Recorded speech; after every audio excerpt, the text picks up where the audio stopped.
This is Newswire. I'm Dennis Aseto. Deputy President Rigathi Gachagua has urged the residents of Samburu County to support President William Ruto's re-election bid in the 2027 general election. Speaking in Baragoi, Gachagua asked the people of Samburu to join the government's side in the next general election instead of being in the opposition. Hapana tupa kura yenu msituni. Weka kura yako pahali uongozi utapatikana. Kwa hivyo mimi naomba nyinyi round hii inakuja mjipange vizuri. Na sisi tumepiga hesabu ya kisiasa. William Ruto ndiye atakuwa hapo. So hakuna haja kutupa kura yenu msituni na mtu ambaye tayari yako msituni. Huyo mtu huwezi obaya barabara, huwezi obaya maji. Yeye ako na shida kama nyinyi. Hata yeye anakuja kwetu kulia. Samburu is one of the counties in the country where opposition leader Raila Odinga has strong support compared to President William Ruto. At a separate meeting in Kisii County, Raila Odinga has continued to criticize the government for allegedly deceiving Kenyans. Funda imeanguka sasa, hawezi kubeba mzigo tena. Hakuna chochote ambayo iko hapo. Na kila siku ni ahadi. Ahadi. Barabara hii tutajenga. Shule hii tutajenga. Hospitali hii tunainua level 6. Hiyo yote ni takataka. Sema hiyo ni kama kunyamba kwa punda. Hakuna chochote hapo. As the El Nino rains continue to pound several parts of the country, residents in Tana River County have asked the government to increase rescue efforts towards affected residents. Led by Senator Danson Mungatana, the leaders have called on the Ministry of Transport to repair the damaged roads, saying that the situation has crippled transport activities and prevented residents from accessing the help they need. Na Kenha wangekuwa wako hapa na mainjinia wao wakifanya monitoring, kwa sababu hii ikikatika utakuwa hatuna sasa namna ya kufika Lamu na maisha ya Lamu yatakuwa magumu sana. Na ukiangalia barabara hata ni hatari sana mtu kutembea. Kuna kijana katika kijiji cha Wema jana alipotea. Tulijaribu kumtafuta lakini hatufanikiwa. Leo wazee wa hiyo kijiji wameanza kutafuta na saa hii tunataka kurudi na timu ya Red Cross tuone venye tunaweza saidia huyo kijana. This is the government has continued to advise residents living in the lowland areas to move to safer grounds. Watu ambao wako chini ya ama karibu na Kiambere vile vile na county na wale wengine ambao wako katika counties ambazo ziko chini ikiwemo Kitui, Tharaka Nithi kwa hali ndogo, lakini kwa hali kubwa county ya Garissa wanaweza adhiriwa. Kwa hivyo kazi yetu ni kuhakikisha kwamba wananchi hawaumizwi ama wapotezi maisha kwa sababu ya maji kama mabawa haya yatajaa, na tunaelekea hapo kuwapatia kuungana nao na ili tuwapatie ilani ya kwamba kama wataalamu watatueleza ya kwamba mabawa haya yameanza kujaa, itawalazimu sisi kuwatoa pale kama serikali kwa nguvu kuokoa maisha yao. The Supreme Council of Kenya Muslims is the latest institution to add its weight against the report of the National Dialogue Committee, stating that it failed to meet the expectations of Kenyans. Speaking in Nairobi, SUPKEM chairperson Hassan Olenado said the committee failed to prioritize the cost of living as Kenyans expected them to. Despite supporting some of the proposals, Olenado has said that many Kenyans may not be able to take care of their families and some may not even be able to send their children to school next year due to harsh living conditions. We all know that zero rating is better than tax exemption because zero rating will encourage local value addition, thus promoting the Made in Kenya brand. Revert the turnover tax to levels in Finance Act 22.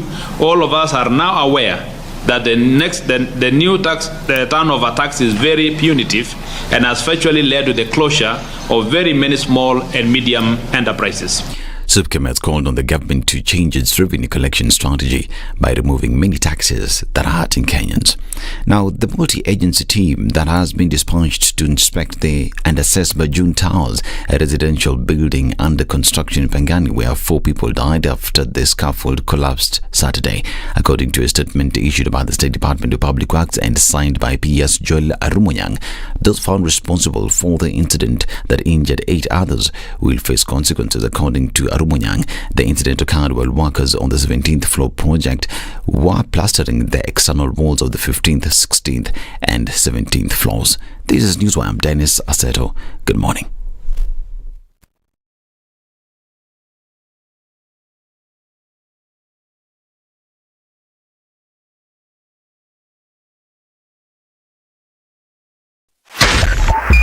SpiceFM, Nyeri.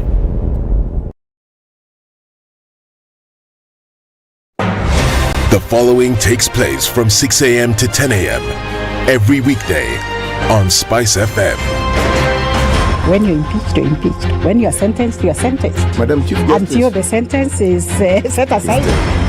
Ukibeba vitu kwa roho utakufa. If you carry things in your heart, you will die. The reason for which you went to school and then gathered experience, that reason must be paid for. All right. Oh, okay. This level. Shape up or ship out. Levels don't change. No. Since about shipping up. You know my business partner here. Shipping out. Are we talking about the ship in the bathtub? Or the ship man. One of Talabu used to tell us a story of they were in school and then been told to write composition about a ship. His classmate raises a hand. Teacher, are you talking about a ship or a ship goat?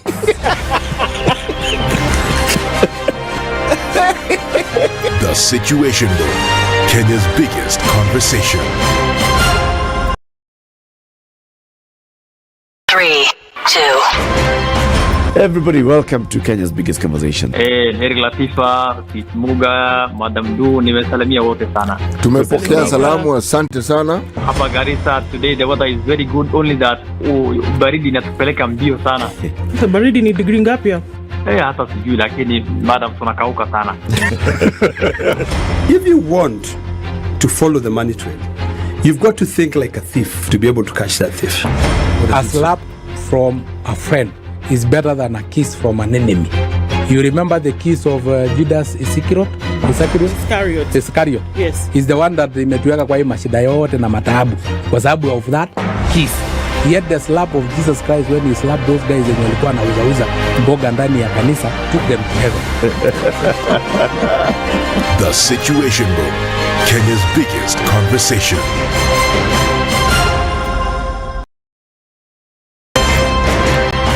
It's critical that people pay taxes. But then taxation has to have a limit. When you start overtaxing people beyond certain limit, then this is now we call robbery with violence. We are all struggling, but we don't show. If you're not doing well, shame on you. But you have to say, I'm broke and I'm struggling. We are not okay until everybody is okay. We are pretending to have political parties. Why don't we just be honest? And we say, these are the Luyas, these are the Kambas, these are the Kikuyus, and we find ourselves in Kenya. You know, with politics and leadership, no matter what you do, there will always be a complaint. There will always be the assumption that you're either stealing or you're not doing things right. As a leader, don't fear. If you know you're doing the right thing, you've thought about it, you've got an expert advice, do it, then understand later. This country, we don't need prayers. Prayers is between you and God. Good governance and thinkers who care about the country. Good morning. Monday, rain is coming down in different parts of the country today. Started off on Monday morning and it looks like it will be a busy one. As you're coming off of Thika Superhighway, some traffic here and there getting towards the CBD. Nothing at jam-packed status yet. It's moving in certain parts of industrial area as well. Jogoo Road, heading on to Likoni, Lusaka, Lunga. All of that will probably get busier as we get into the morning. Coming out of Westlands, I think we're all right. The Thika Superhighway as well. Traffic is not too heavy as you're coming off of Limuru Road, and some movement here and there also coming in from Westlands, Lower Kabete out towards Spring Valley. All right, a look at all of this is what we'll take in a short while. SpiceFM KE on X. It's Monday, it's raining, but we're going to keep things moving anyway. Let's talk on SpiceFM KE on X. Keep things moving this Monday.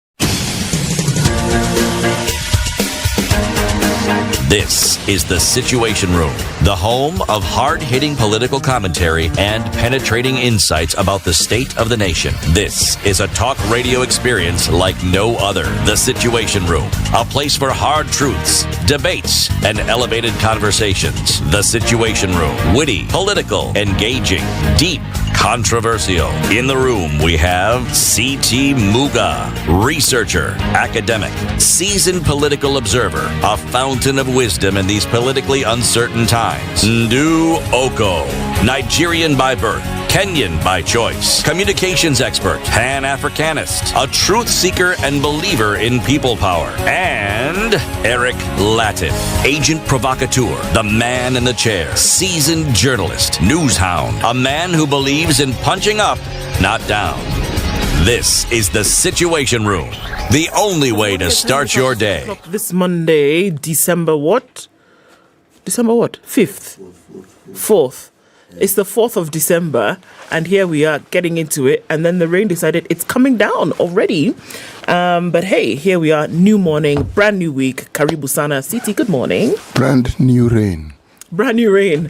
Level 2.0 of the rain, or something like that. Yeah? How's your weekend, CT? Tell us about it. I know already that this was not one of those weekends where you were just chilling and moving about. No, I did nothing of that sort. In fact, this weekend was lively. It was lively? Yes, it was very, very lively. Yes, I went for that pingy-magic thing of mine at church, the Man Enough thing. We had a graduation. And, after that, people chit-chat, do the other, discuss the weather, drink tea, eat mandazi, those sort of things. Yeah. Then I remember we had this local festival. And the Polo Club is not far from... church? Nope, it's not far. It's literally around the African corner.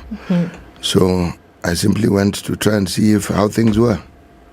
And lo and behold, I went there at midday and left at 3 in the morning. Yesterday morning? No. Yes? Yes, it was yesterday morning.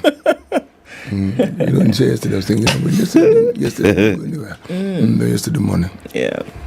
But it was lively. That's good. It was very, very lively. How was Kandamongo, man? Yes, I am aware that the generic term for a musician who comes from across the border in Eric's vocabulary is called Kandabongo man. It's my first time to actually attend such a concert. I've never attended such a concert. But Billy Bell was there. Oh, yes, she was there. And the crowd, man, rose to the occasion. The crowd were singing along with her. Yes. That's when I realized I don't attend these things. In fact, literally all the artists, the people knew their songs. I'm the one who didn't know a song. Not even one song. But I knew the Nairobi bit. Yes. You knew the Nairobi one? Nairobi bit I knew. But the others, no, I can't really say. Even the song by Max Okello? I didn't, but this is the thing I found. It's not Okello Max. Yes. That fellow's music is actually quite enticing. Yes. And he has followers. Man, people who are singing along. As I said, you realize you are the odd person out. You're the one who's just... you are the one who's Okoh weather. You have no clue what's going on, but you listen to the music. And even the Prince Inda, serious following. As I said. It's a big hit, huh? That's what I found out. I mean, I'd been told, but I needed to witness it. At 3, people were still coming into that place. Where? Others were leaving. But if you looked at just the size of the crowd, that crowd didn't seem to be thinning. Now, that was at 3. Oh. Yes, by that time I'd figured I had given to Caesar what was Caesar's. And I needed to go home to sleep. It was a good time. Hamna shida. Hamna shida. Shida hapana yuko. Hapana iko. Ndu, yes. How was your weekend? Fine, thank you. Very good. How are you? I'm good. Mine was good as well. I traveled to Loitoktok. How's your mom? She's good. Yes, ametuma salamu nyingi. Thank you very much. Kwa Wakenya wote ambao wako na masikio wasikia. Walio na masikio wasikia. Yeah. She's doing well. Everybody, welcome to Kenya's biggest conversation, 4th of December 2023. And this is it, just like that. This is the proper first week of December. When do you start singing those things? 12th. John, that's when we start singing Ding Dong Merrily on High. Ding dong merrily on high. In heaven the bells are ringing. Ding Dong Merrily on High. Ah, yeah. Ndio hiyo. Yeah. Let me tell you what we'll be discussing today. So it's also the beginning of 16 days of activism against gender-based. When do they begin? The 1st? Or do 1st of December. They begin on the 1st? I believe. For 16 days. I think so. Of activism. If I'm not wrong. Against gender-based violence, yeah. Right? Mm. We'll be having a conversation around that at 7 a.m., drawing a red light to end conflict-related sexual violence. Jacqueline Mutere is the founder and director at The Grace Agenda. She will be here with us at 7 a.m. for that conversation. And then at 8 o'clock, yesterday was the International Day of Persons with Disabilities, December the 3rd. Are we doing enough? We'll be joined by Martin Pepela. He is the Member of Parliament for Webuye East constituency. Comes in at 8 a.m. and then at 9 o'clock, let's ask ourselves, is the law becoming a preserve for a few privileged individuals? Professor Nguru Mochofi, consultant and retired associate professor, will be joining us at 9 for that conversation. It's like that, like this and like this and like that, you know. 25th November actually is when the 16 days of activism begins. That's when they begin. On the 10th of December. At the end of the 10th, and the 10th is because it's a which day? It's a day. It begins on one important day and then is on another important day. Another important day. Yeah. Yeah, we check.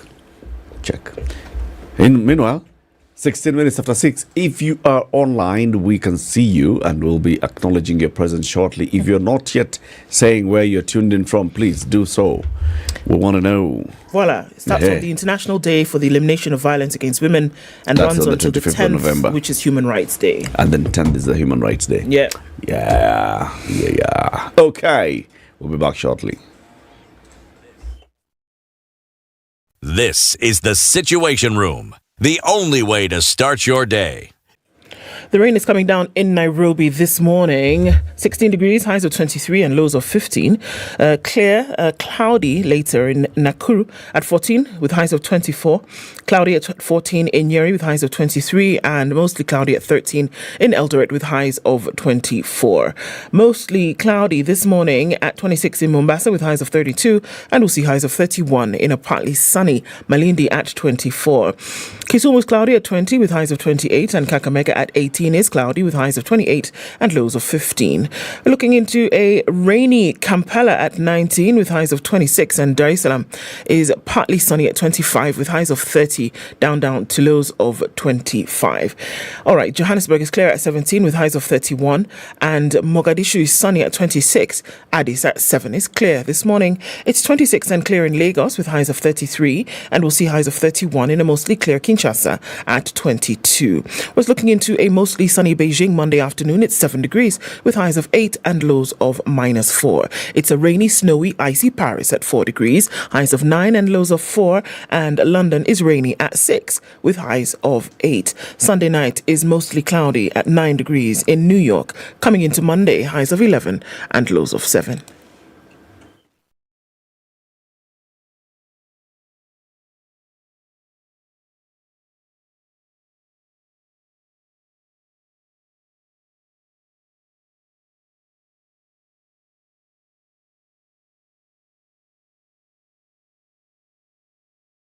Mature, intelligent talk every morning. Spice up yourself. Good morning, Fred Otieno says, good morning, everybody. Have a fruitful week. R is listening from Alberta, Canada, and says, Wananchi mpo. Tupo. Okay. Kenyans being Kenyans. Good morning. Stephen Bogwa in the USA says good morning. And good morning, my lovely people. Good to be back again. A blessed week ahead, says Alex Mnai. Greetings to you. Hey, Don Sabo has a whole chapter. How about we just say, so he says, greetings from Nyasaland. Okay. He's gone. Oh, yeah, I guess he's there. To Nyasaland. Allah. Yeah. 16% VAT on fuel is strangling even the MPs. Is it? All right. Emmanuel says, good morning, celebrating goodness of God. Pollution in New Delhi is on another level now. Really? Why is that specifically now and not before? Afro-Jamaican says, good morning. My favorite... Good morning from your favorite Jamaican, non-Kenyan Kenyan. Right. Sami Lidanya says, good morning. Tuned in from Mazeras.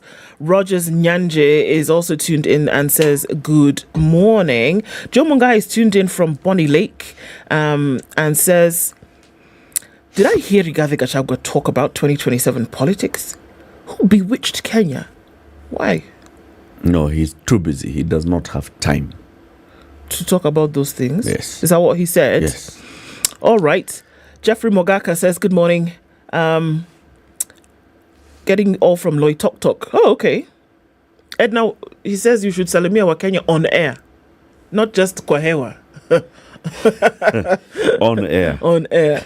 Good morning from Garden Estate. How was your weekend? It was well. Thank you very much. Abito, the lady, says, good morning, CT, into Eric. Kisumu Dala Kama Kawaida. We are present. Blessed week ahead to you too, sister. Good morning, Ndu CT Eric. It's good to be back. Tuned in from Eldoret. Have a blessed week. Good morning, people. Bahrain is locked in. Great week ahead, says Davis Weeds. Joel Adondi says, Kansas City is represented. I understand the whole of Kenya went to Dubai for weekend shopping. It's not just Kenya. Nigeria had a delegation akin to that of China. Nigeria. To Dubai. To Dubai. Well, their population is huge. That's not... No. What did we go to do there? Talk about climate. Population in Nigeria is almost 4 times our population. So. Mara, what did you go to do there? The people who went, did they know what the inside of the COP... It's called representing. Do they know what the inside of the COP conference meeting hall looked like? Yes. Everybody in that Dubai will know there are Nigerians here. No, inside the meeting. Yes. My point is that... The meeting is in Dubai. My point is that... And they're in Dubai. Everybody in Dubai will be talking about the Nigerians. What they went to do is not what COP called them to do. Are you getting what I'm saying? No. First of all, let me just get it. You went for this COP thing. I was well represented. Is that not my point? Crazy. Dubai. It can never be me to be left out. That's what they said. Moses Orinda says, good morning. Have a great week. Good morning, everybody. Now, Apenda Sana. Carol Nyambura is greeting. Yes. John Kyangu says, good morning. Tuned in. Let the vibes flow. Good morning. Ednah, Eric, Ndu, CT. Merry Christmas. Ndu, when do we start singing 12 Days of Christmas? Don't worry. We start on the 12th. Or we start on the 13th so that we finish on the 25th. Capiche? Yes. Okay. Yeah. In the meantime, you can sing all those other things. Hark the herald angels sing, joy to the world, the Lord is come. O come, Emmanuel. You see? Trio. Like that. Akiki says, good morning. Have a lovely week. Zeke says, good morning, y'all. Happy blessed week ahead. Sambaza Samsan, if you guys are freezing over there. Yeah, it's going to be a bitterly cold winter in the Western Hemisphere and also Eastern Europe. Already recording temperatures of -12, -20, and it's just the first few months of winter. Engineer Peter Tippis says, good morning, tuned in this morning, and have a lovely week ahead. Okay, I've just skipped a whole bunch of people. Where did they go? Kenneth Bushnell says, good morning. Sir George Gashoridi says, my weekend was cold. It was -5. I told you. Morning, Wadao. Mkofiti. Salamia, the guy with the red jacket. CT Salamia. Thank you very much. Thank you very much, please. Louis says, good morning. Louise, not Louis. Says, good morning. Tuned in. Have a lovely week ahead from Gong. Anthony Mboro is tuned in from Doha. Peter Katam is tuned in from York in Pennsylvania. County 032 is very cold and dusty. No rain. Which county is that, please? 32, do tell. The 2000 says, how was the weekend, people? Well, you heard it. Livinus Onogu tuned in from Nakuru, checking out how Kenyans are coping with the cost of living. I know.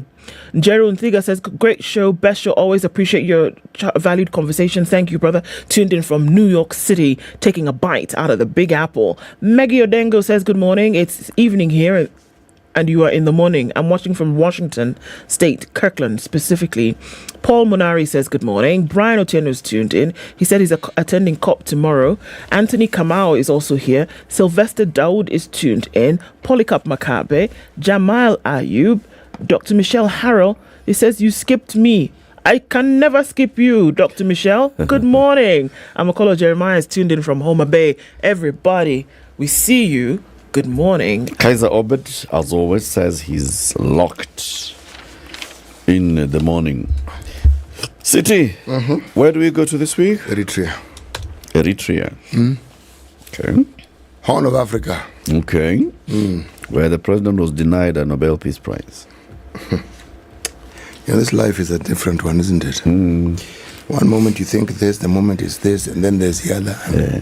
And then we have, anyway, Sias of Erki. Right. These villas are very, very, very interesting proverbs. Let me start with the one which I found particularly interesting. A fly that does not listen follows the corpse to the grave. A fly that does not listen follows the corpse to the grave. Where are the cops going to the grave? Usually they go there to be buried. Not the cops, as in the police. No, oh, brother, sorry. See, corpse. Not COP 28. Not COP. Right. Okay.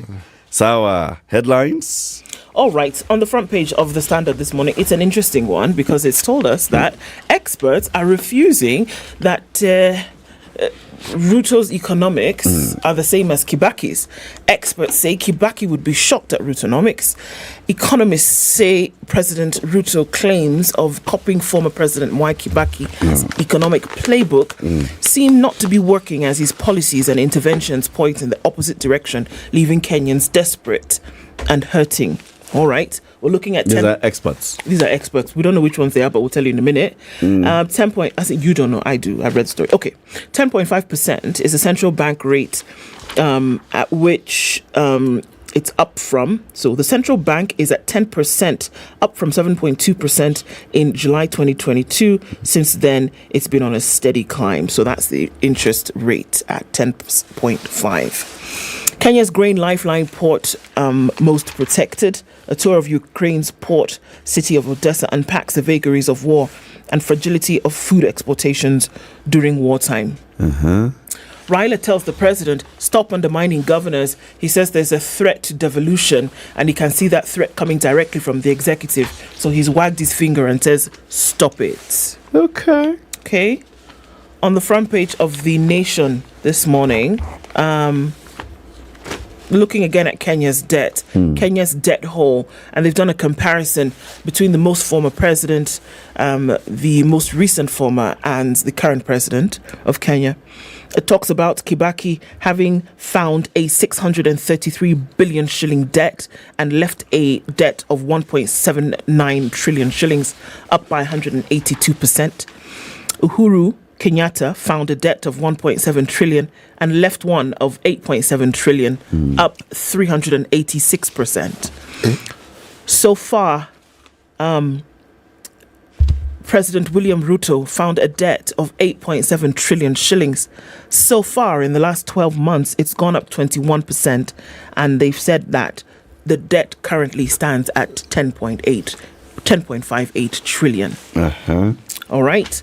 Whereas new 2 trillion shilling loans from the IMF and World Bank have eased fears of the country's defaulting on the Eurobond, they are plunging the country deeper into debt, besides being saddled with tough conditions such as punitive tax measures and removal of subsidies that have only made life harder for many Kenyans. Right. All right. Higher fuel prices on the cards as Ruto pushes for new carbon tax. It's like a basket of gifts that keeps on giving. So, it's coming.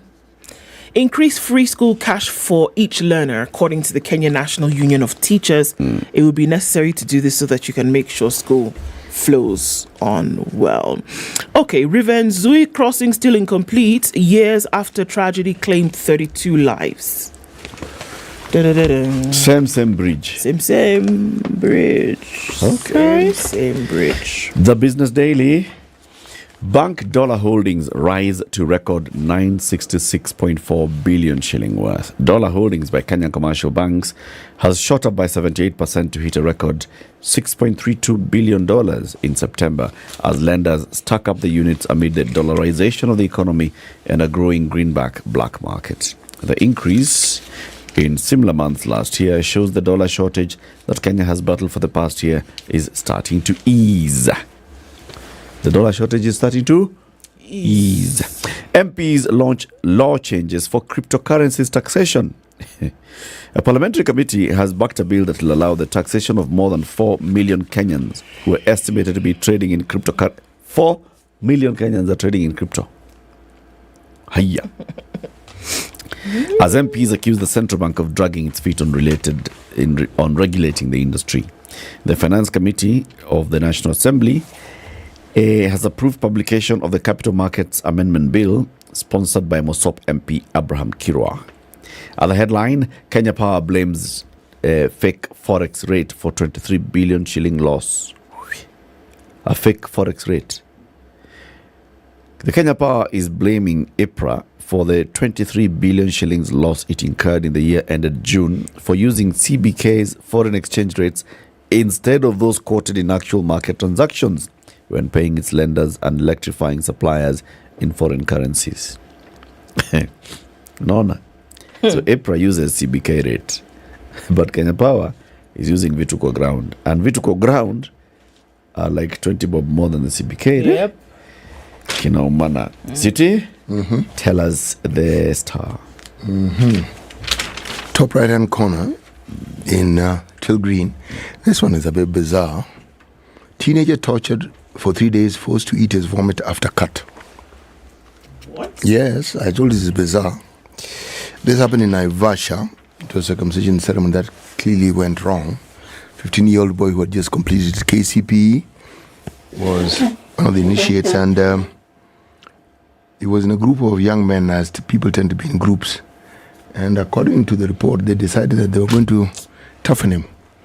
He ran out of that particular enclave screaming. His mother called the police, came to his rescue, and he was taken to hospital. The clinical officer in charge says that his condition is serious but stable. There's a picture of his leg and some of the injury that has been caused to it.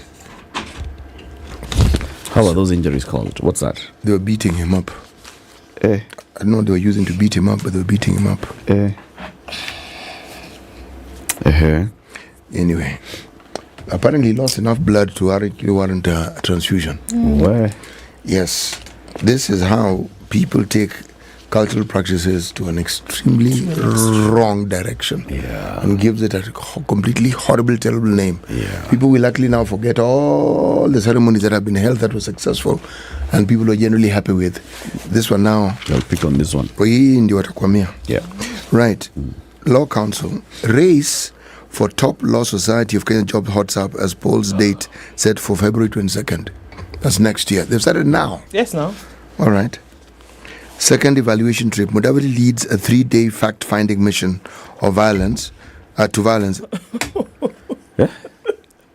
He's looking for violence. No, I need to read this again. Fact-finding mission to violence. Mudavadi leads a 3-day fact-finding mission to violence-ravaged Haiti. Oh. Mudavadi is going to Haiti.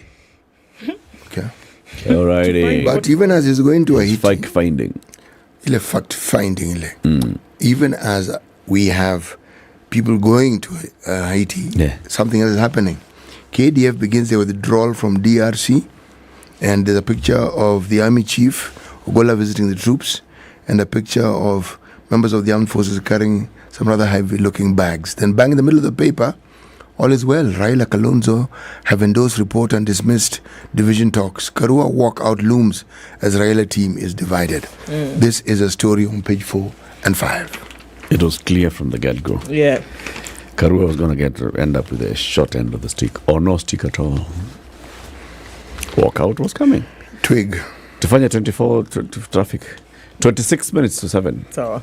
So tufanya traffic. So, yeah. Evans Nyangano is asking, City, you're giving us a proverb without giving us the country. See, Eritrea. It's all right.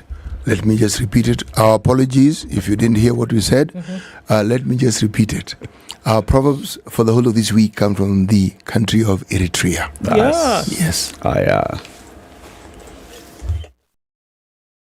This is the Situation Room, the only way to start your day. All right, where are you this morning? Are you stuck anywhere? Is the rain coming down making sure that traffic becomes a nightmare? Well, I hope not. There's not much movement coming off the Thika Superhighway, so that means folks may have bolted or have decided to stay in because of the rain.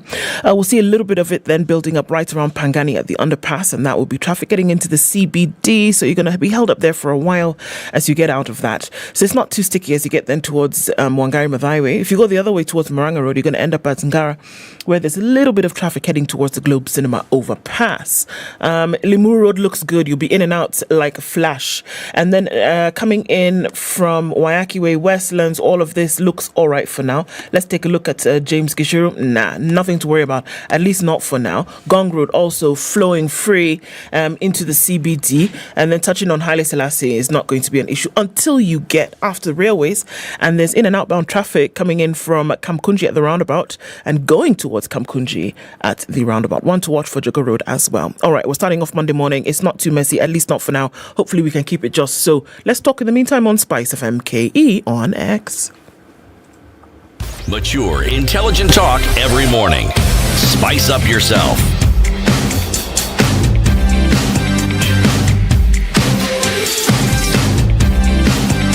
Mornings done right.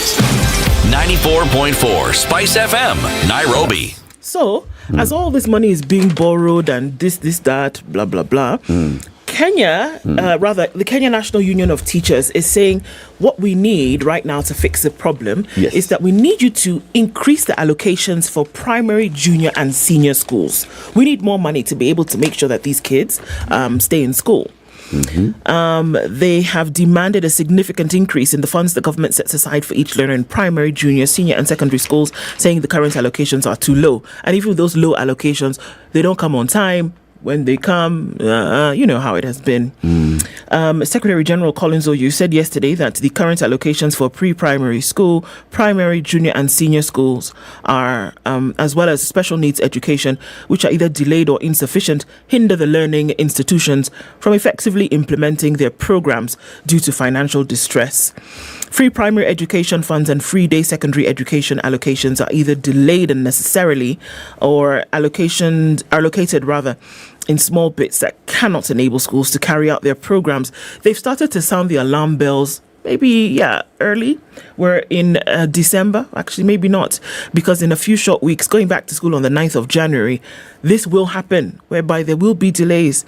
So they've started to say, look, what happens is that financial crises in the affected institutions then become rife. Schools are ever in financial crises because the heads of institutions are not trained in financial management. So if you give them less now, they're having to, play icky-picky ponky between should we do this one or this one. And it really is unfair. They were speaking at the union's head office yesterday, and for pre-primary learners who currently receive 1,170 per pupil per annum, the union proposes an increase to at least 5,000 per pupil. For primary schools, the unions want each pupil allocated 4,000, up from the current 1,420.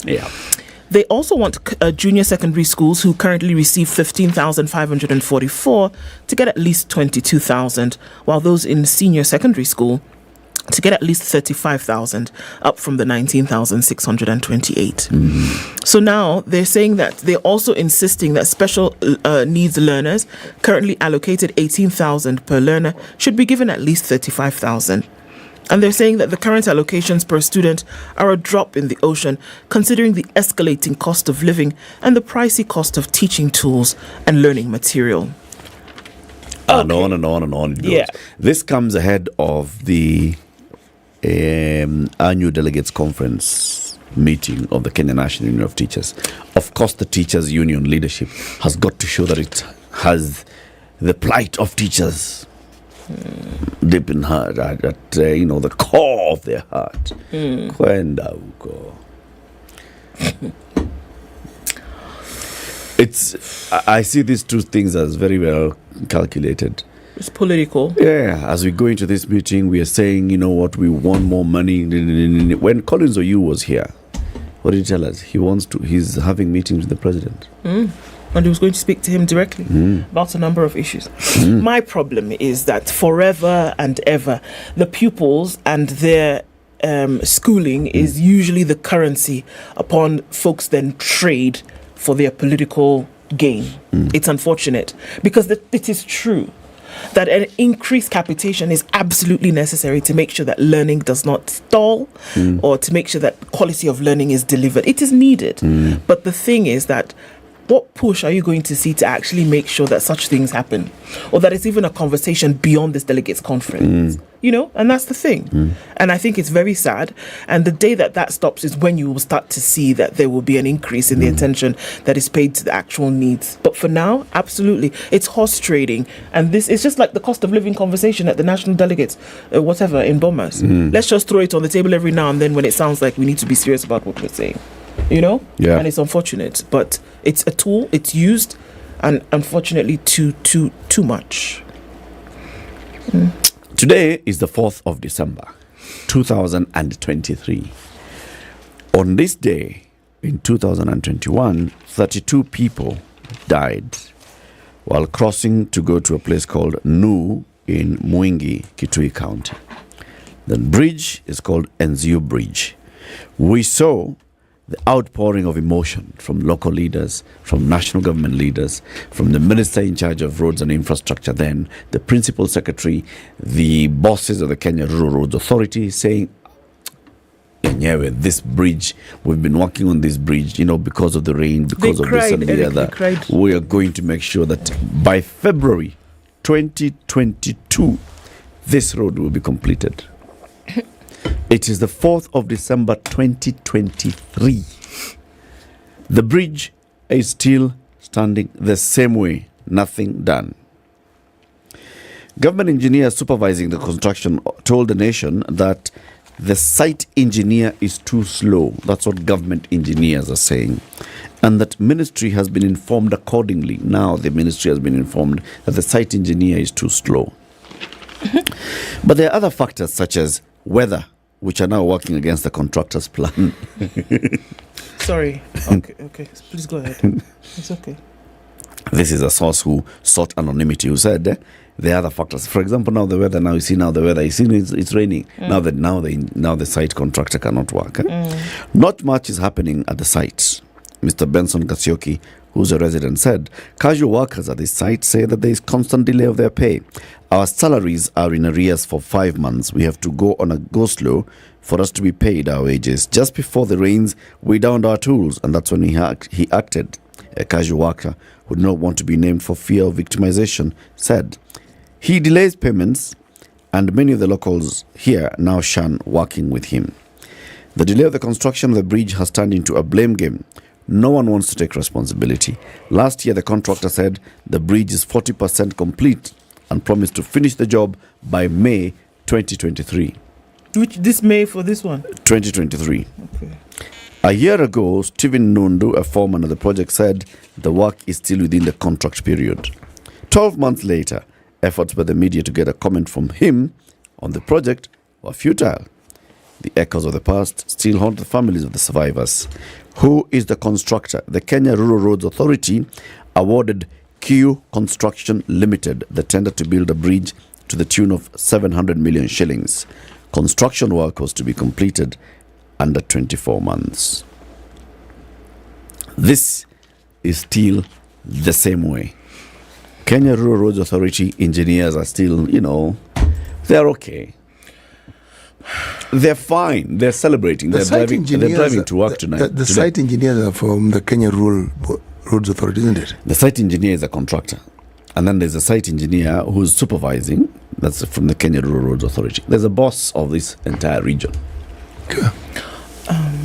Who's the one who will come and confirm that you're building the road according to the specifications for the tender, which goes into everything. The type of steel rods you use, the mix of the concrete, everything. How long you're letting it sit, all those things. There's an engineer from Kera who's on top of this matter. It's just so funny how they want to tell us now that the reason why they're not able to move swiftly because of the rains. But we had a year and 7 months of absolute dryness. In fact, it's probably one of the most driest seasons that Kenya has experienced in the last 10 years. So this is not a rain problem. This is not a speed problem of the contractor. This is not a funds problem. This is not a weather problem. This is an attitude problem, and it is replete. Wherever you want to look, take a stone, toss it, it's land. It is an attitude problem that you came and you cried crocodile tears literally in front of people and you said, no, people died, this, blah, blah.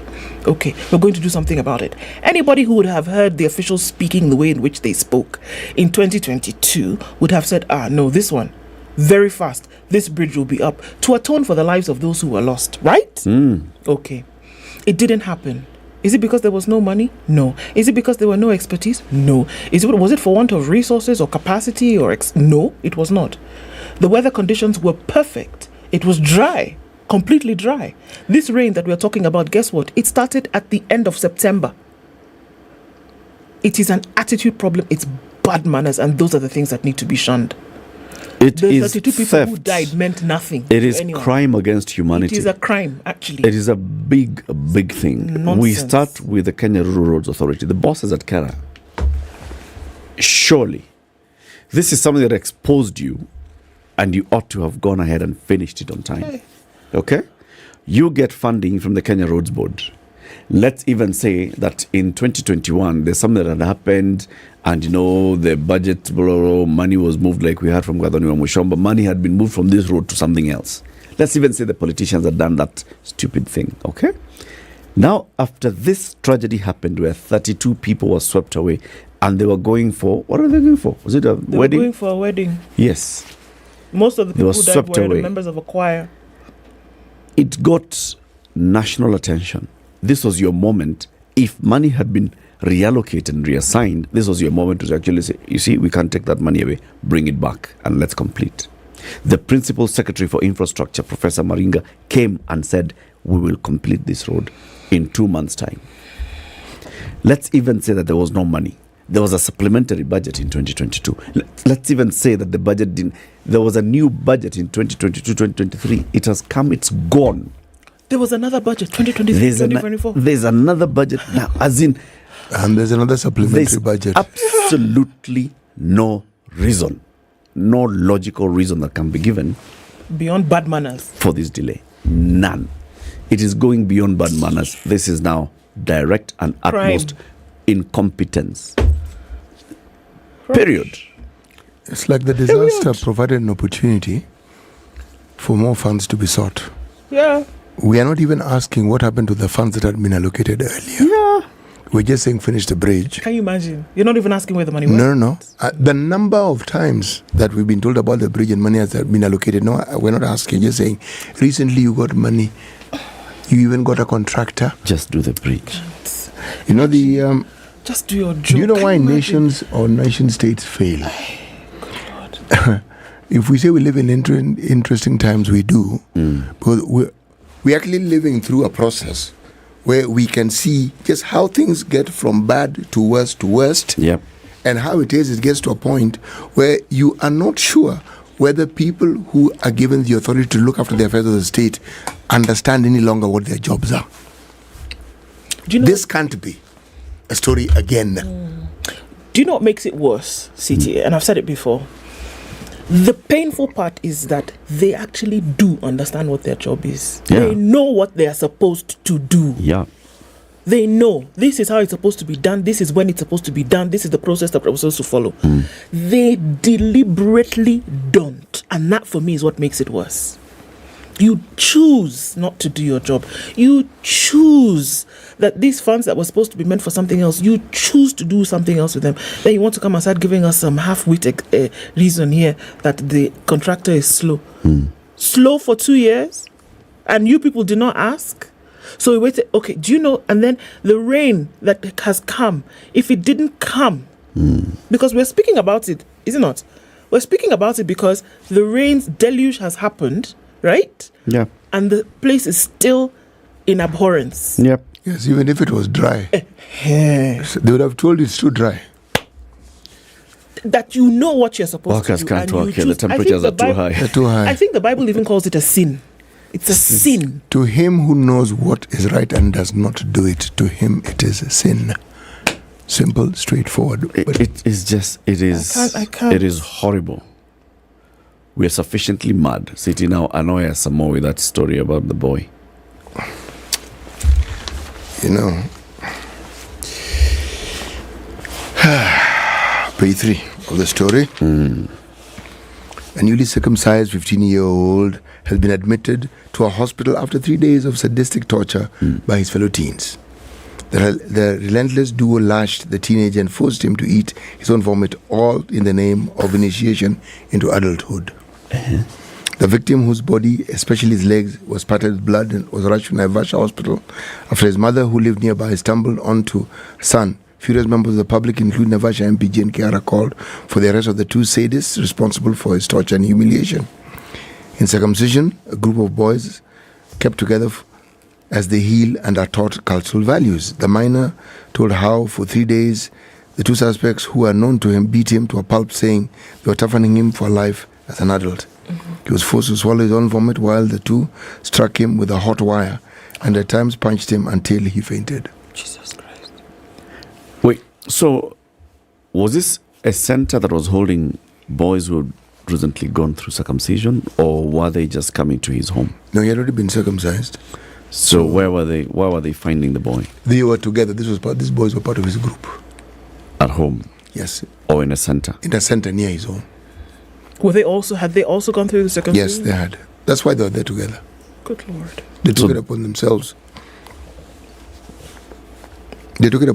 How many boys were there in total? There were 3. Two and him. 2 torturers and Plus this him. one victim. Yes. Something is absolutely wrong here.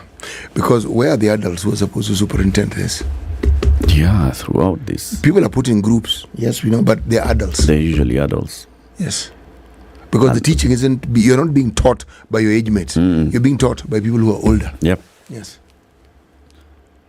You know what this is going to do? That unfortunately, that there's still merit in the traditional practice of circumcision for lots of people, that it's revered as a practice that has been done, isn't it? It is. So now when you have, because this is not a commonality, this is rare, that something like this happened to the extent that it happened. But it is severe enough for people to say, well, you know what? Perhaps we're going to now start casting a shadow of doubt on this process. That will it mean that more boys are are in danger of getting into a situation like this? And then it's going to cast a bad image on a cultural practice that is revered by many. It already has, actually. That's the unfortunate thing about something like this. It's the truly unfortunate thing. But it is alarming when you look at the paper and very many stories that you come across are not stories of wonderful things happening, but of bizarre, weird, to the point where you're not really sure you should actually read this. Oh my Lord. Okay. Is he okay? First of all, I didn't Yes, he's fine. They say he's stable. He's stable now in hospital. He's stable, but he's in hospital. Yeah.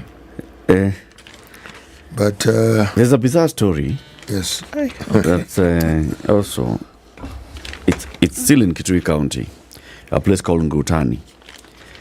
2 brothers who died in mysterious circumstances 2 days apart were laid to rest on Saturday at a village in Mwingi West, Kitui County. The sudden death of Dr. Solomon Michael Sambu, a medical doctor, and his brother John Charles Sambu, a businessman in Nairobi, left the family and residents of Kithayoni in Ngutani in shock. These 2 brothers were born a year apart. Dr. Solomon was born in 1979, and his brother John was born in 1980. They grew up literally like twins. Their father, retired Major Leonard Cha Sambu, and mother Cecilia Sambu were overwhelmed with grief. The 2 excuse me. The 2 young boys attended Langata Barracks Primary School, and later Solomon joined Moi Forces Academy. His younger brother proceeded to Kitui High School. Solomon went to University of Nairobi for a Bachelor of Medicine and Surgery, and later specialized in obstetrics, obstetrics and gynecology at the same university. John joined Kenya School of Monetary Studies and then went to Kenya Methodist University for a bachelor's degree in business management. They were one in business, the other one is a doctor. Then Solomon breathed his last on November 19 at 7 p.m. while his younger brother died on November 21st at 4:30 p.m. According to the family, postmortem exam results showed Solomon had a head injury that severely affected his brain. But no postmortem exam was conducted on the body of his younger brother. Solo, as Dr. Solomon was fondly known to his family and friends, was until his death working at the Nyahururu County Referral Hospital. On the fateful day, he had reportedly complained of feeling unwell and retreated to his house to take a rest. Moments later, it said that the father of two collapsed in his house and was rushed to the hospital, but he could not make it. He was at work, said he's feeling unwell, he'd like to go home and just take a rest. Then he collapses and he dies. Shockingly, his brother John Charlo passed on 2 days after reportedly complaining of chest pains, and he took some medication before going to rest. At around 3:30 p.m., he developed breathing complications and was immediately rushed to hospital in Nairobi, where he breathed his last. 2 days apart. Strange. They were buried together. Oh my God. And all of them are just bizarre, as in just sudden. Someone is okay. No long illness, no known illness. Just one develops breathing difficulty, the other one also collapses, and they die. So people are like, what has happened to these two? What's happened? Yeah.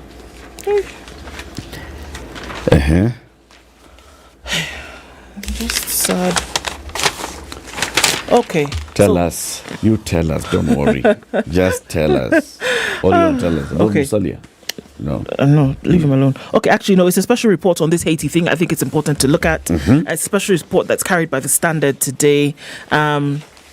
Fierce gang boss set to welcome Kenya police in Haiti mission in the days following an approval by the United Nations for Kenya to send its police officers to Haiti to restore order in a country that has been run over by armed gangs. Its most feared gang leader, Jimmy Cherizier, led a protest against the deployment. So they've heard that you guys are coming. And they've said, what? Here? Nah, can never be us. Flanked by dozens of heavily armed men under his command, Cherizier, a former police officer turned leader of the internationally known and locally dreaded G9 Family and Allies gang, led a protest in the streets of Port-au-Prince during the UN and American-backed Kenyan-led stabilization mission. So there was one to go and kind of, do a recce of what was going on. Cherizier says, we will fight against them until our last breath. He said, he says, we are launching the fight to overturn Ariel Henry's government in any way.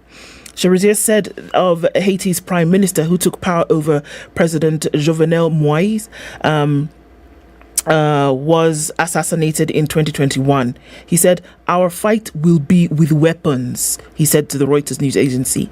He's nicknamed Barbecue due to his practice of burning his victims alive. What? Cherizier, yes, who was sanctioned by the UN in October last year, has become one of the faces of the multi-layered issues plaguing the poor Central American country. He has been linked in various human rights violations and attacks against civilians, according to multimedia reports, international observers and rights groups. His biggest move against the American-backed Haitian government is a blockade by his G9 gang on a major fuel terminal at Port-au-Prince since last year. So they've not been able to cross. And it's led to countrywide fuel shortage and a flourishing black market. So he said, road to fuel, sisi hapana kwenda. So people are selling fuel on the black market. Country cannot get fuel. And he said, we will finish this thing. Henry has to get out. He doesn't get out, we're going to be here until our last days. So the former president was assassinated. Yes, in 2021. In his house.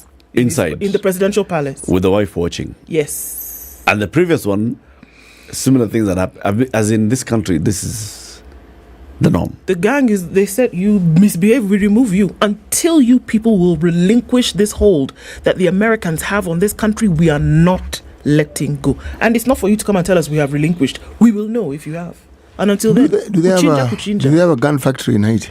Oh, somebody's supplying the guns, that's for sure. Okay. The business of conflict is not cheap. And where do these guys get their money from? Because one keeps hearing stories of economy not doing too well, but guns doing very well, gangs doing very well, guns are plenty, and what did he say? Plenty. He says we will fight with weapons. Yeah.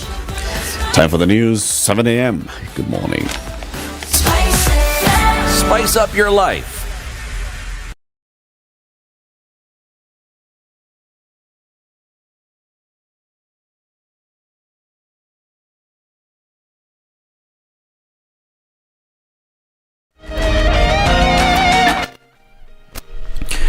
Good morning, this is Newswire. I'm Dennis Aseto. President William Ruto is set to embark on a 2-day state visit to India commencing today in response to an invitation extended by India's President Muga. India's Ministry of External Affairs said President Ruto's visit aims to enhance the long-standing bilateral relationship between Kenya and India. This visit marks President Ruto's maiden trip to India since assuming office as Kenya's 5th head of state. In September 2022, during his stay, President Ruto will engage in important diplomatic activities, including meetings with the Indian President, where he will receive a ceremonial welcome at the forecourt of Rashtrapati Bhawan. Now, the Kenya Medical Practitioners, Pharmacists and Dentists Union has warned of impending strikes in 6 counties to address critical issues such as inadequate hospital equipment, insufficient drug supplies, the failure to honor collective bargaining agreements, and delayed promotions, among others. KMPDU Secretary General Davji Ednah says that the strikes will commence on various dates within this month and affect Nakuru, Embu, Vihiga, Kajiado, Busia, and Kilifi counties. Atel expressed the frustrations of healthcare professionals in these counties, emphasizing their weariness due to the alleged reluctance of county governments to implement their rightful entitlements. And a multi-agency team has been dispatched to inspect and assess Bajun Towers, a residential building under construction in Pangani, where 4 people died after the scaffold collapsed on Saturday. According to a statement issued by the State Department of Public Works and signed by PS Joel Arumoyang, those found responsible for the incident that injured 8 others will face consequences. According to Arumoyang, the incident occurred while workers on the 17th floor project were plastering the external walls of the 15th, 16th and 17th floors. According to preliminary reports, the scaffolding collapsed from the 10th floor and onto an adjacent property, taking the workers with it. PS Arumoyang said during the incident, the construction workers lacked personal protective equipment, especially helmets and safety harnesses. A series of meetings on investments in climate change partnerships for Africa culminated in Kenya, striking $4.5 billion, the equivalent of 680 billion shillings deals to support green industrialization in the country. President William Ruto led African heads of state at the Africa Green Industrialization Initiative, which aims to accelerate and scale green industries and businesses across Africa. Out of the $1.5 billion, an equivalent of 225 billion shillings will be used to finance green fertilizer projects, 90 billion shillings to set up data center in partnership with Kengen and Konza City, 150 billion shillings will be invested in a 300 megawatts geothermal project at Suswa. Investments that are set to accelerate such projects are already happening. Now, Pope Francis has urged the world leaders at the United Nations climate negotiations in Dubai to move beyond their national interest and urgently commit to the political changes needed to tackle climate change. In remarks in Italian, they were broadcasted from his official residence onto giant screens in St. Petersburg in Rome. The Pope appealed for concrete political changes to prevent the planet's climate spinning dangerously out of control. The 86-year-old, recovering from a lung infection that has caused him difficulty breathing and which saw him cancel his trip to the UN Climate Summit being hosted by the oil-rich United Arab Emirates. He said he was nonetheless following the COP28 debates closely. Earlier, the Pope urged the nations negotiating in Dubai to commit to achieving a breakthrough to save the planet from snowballing climate emergency. Now, the East African Community Regional Force began its withdrawal from the east of the Democratic Republic of Congo after Kinshasa deemed it ineffective and refused to renew its mandate. The seven-nation EAC first deployed troops in the violence-plagued region in November 2022 at the invitation of the DRC authorities to free areas taken by the resurgent M23 rebel group. But the future of their deployment was thrown into doubt after President Felix Tshisekedi and local residents accused the force of cohabiting with the rebels rather than forcing them to lay down arms. Sunday, two contingents of around 100 Kenyan soldiers flew out of the airport in Goma, capital of the eastern region of North Kivu. This is Newswire. Dennis Aseto. Good morning.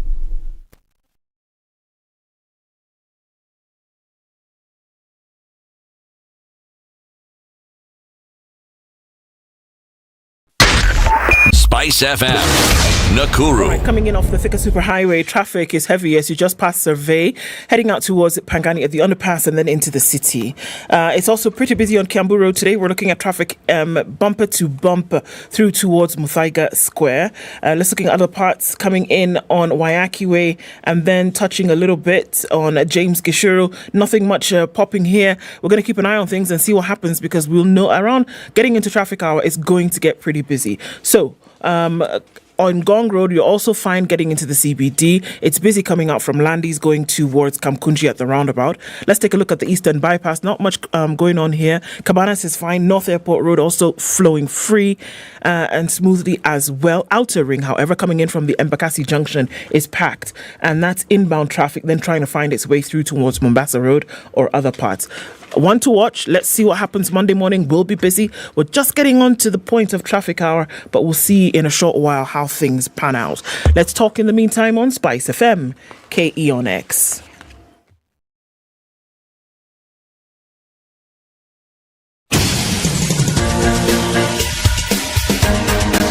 This is The Situation Room, the home of hard-hitting political commentary and penetrating insights about the state of the nation. This is a talk radio experience like no other. The Situation Room, a place for hard truths, debates, and elevated conversations. The Situation Room, witty, political, engaging, deep, controversial. In the room, we have C.T. Muga, researcher, academic, seasoned political observer, a fountain of wisdom in these politically uncertain times. Ndu Okoh, Nigerian by birth, Kenyan by choice, communications expert, Pan-Africanist, a truth seeker and believer in people power, and Eric Latiff, agent provocateur, the man in the chair, seasoned journalist, news hound, a man who believes in punching up, not down.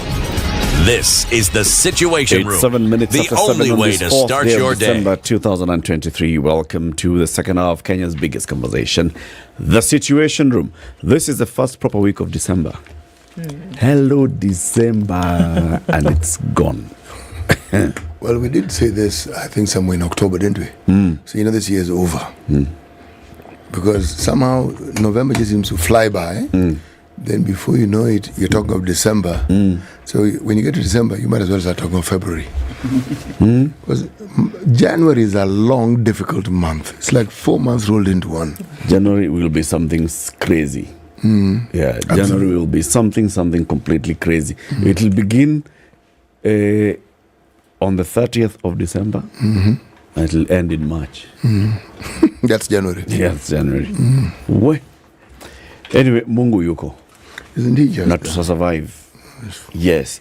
Have you sent a message to 20321 and gotten in touch with Username Properties? Username Properties are selling beautiful properties across the country. This time, they want you to have a conversation about Delight in Nakuru, and this is in Salga. You know what's happening in Salga? CCT, you know? I do. Nakuru, heading towards Kericho Junction. Get to Salga. On the right, Barabara near Lam. 300 meters. Delight Nakuru. First of all, there's a gate that will greet you. The Big, nice, imposing gate. Yes. And then there's a perimeter wall. And then Ukondani steamer has been provided. Yes. Borewall has been sunk.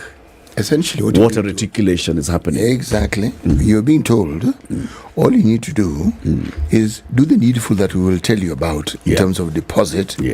And then you may begin on your journey of actually putting up a residence of your choice. Up in there. Yes. What do you need to do? What you need to do is look for a deposit of 80,000 shillings, and then you can pay a balance of within 30 days, because 1/8 of an acre is going for 799,000. But if you're among the first 50 people to actually complete this deal, 750,000 shillings. We'll talk to a username here. I think they've already passed the 50 mark. But maybe they want to extend it to the first 100. Because people are coming in and people are excited about this thing. So 799,000 is how much the 1/8 of an acre is going for. 80,000 shillings deposit, pay the rest in 30 days. But you can still have a conversation. Hii Kenya, watu ni kuongea. Sawa. If 30 days is not, it's 30 days, it's December, you want to have a different conversation, just talk to them. Send an SMS and write the word Nakuru and send it to 20321. Username Properties will get back in touch with you. They'll call you, they'll introduce you to this property, they'll tell you where you can find it. Sawa. Yep. Yes. So we said on the 25th of November, what's the date? It's the International Day for the End of Violence. Wait, I'll find it. 16 days of activism. It's the start of the 16 days of activism, but there is an international day that marks on the 25th of November. Yes. Okay, you find out. Because we are bang smack in the middle of the 16 days of activism against gender-based violence, and that's a conversation that we want to have next.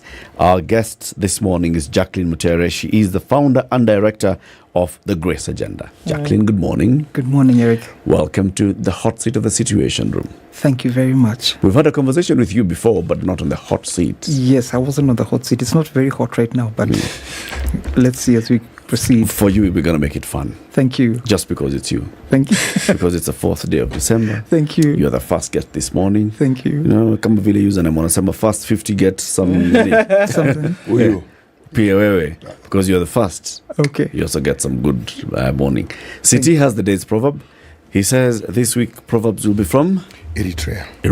The country of Eritrea. Yes. Is it a republic? Yes, it is. Okay. Sometimes I wonder if it wasn't a republic, what would it be? The monarchy. Wikipedia describes it as I will not say. Okay. A fly that does not listen often follows the corpse to the grave.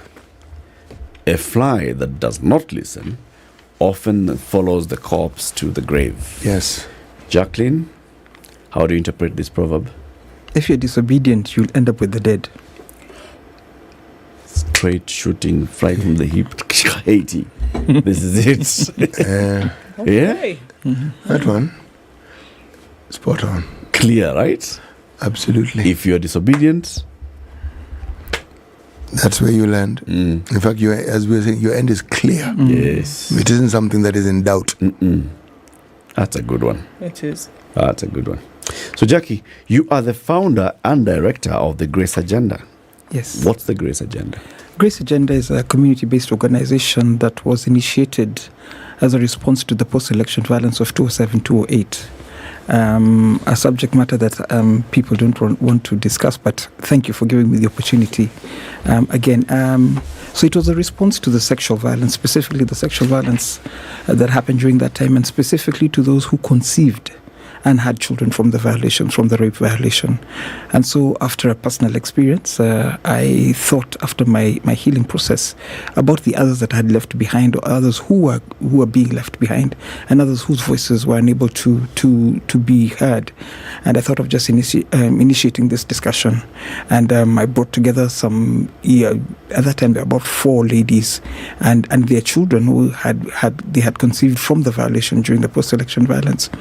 And we just started a discussion about what it would be like, because after I had gone through my healing process, well, yeah, I can say that. I realized that many of the women that I had left and many of those that I met during the counseling process were people that were that they needed more than just the counseling woman, the counseling process. And so I made an effort to visit them in their homes And when I did so, I visited one who introduced me to the next, who introduced me to the next, who introduced me to the next.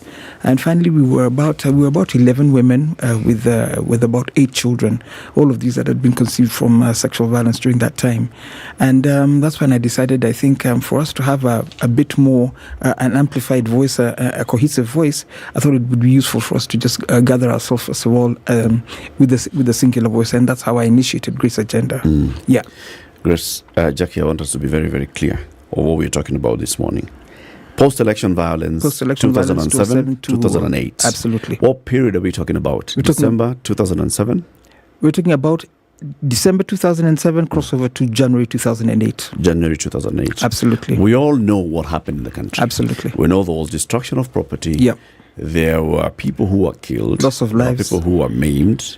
And the matter of sexual violence doesn't really get talked about. It doesn't feature prominently. So let's talk about it clearly. Yeah. What do we mean when we say sexual violence? For sexual during violence, 2007, 2008? We mean rape. We mean penile castration. We mean sexual assault. We mean anything to do with your reproductive system that has been attacked or violated. That's what we mean by sexual violence of any sort. It could even have been verbal, because many women were intimidated verbally with the sexual innuendo, sexual words, intonations. That is sexual violence. But more specifically, we mean about actually the actual physical bodily harm that occurs, women and men. Yes. And they were saying there were many that were reported during this time. Not very many that were reported, but those cases that are known in the TJRC report and in the Waki Commission, I think they interviewed over 900 people. In the following one, in 2017, the Kenya National Commission for Human Rights recorded 201, but I think with other reports, other complementary reports from civil society organizations, the TJRC report comes to about 3,000 men, 2,500 men, 3,000 women. Yeah.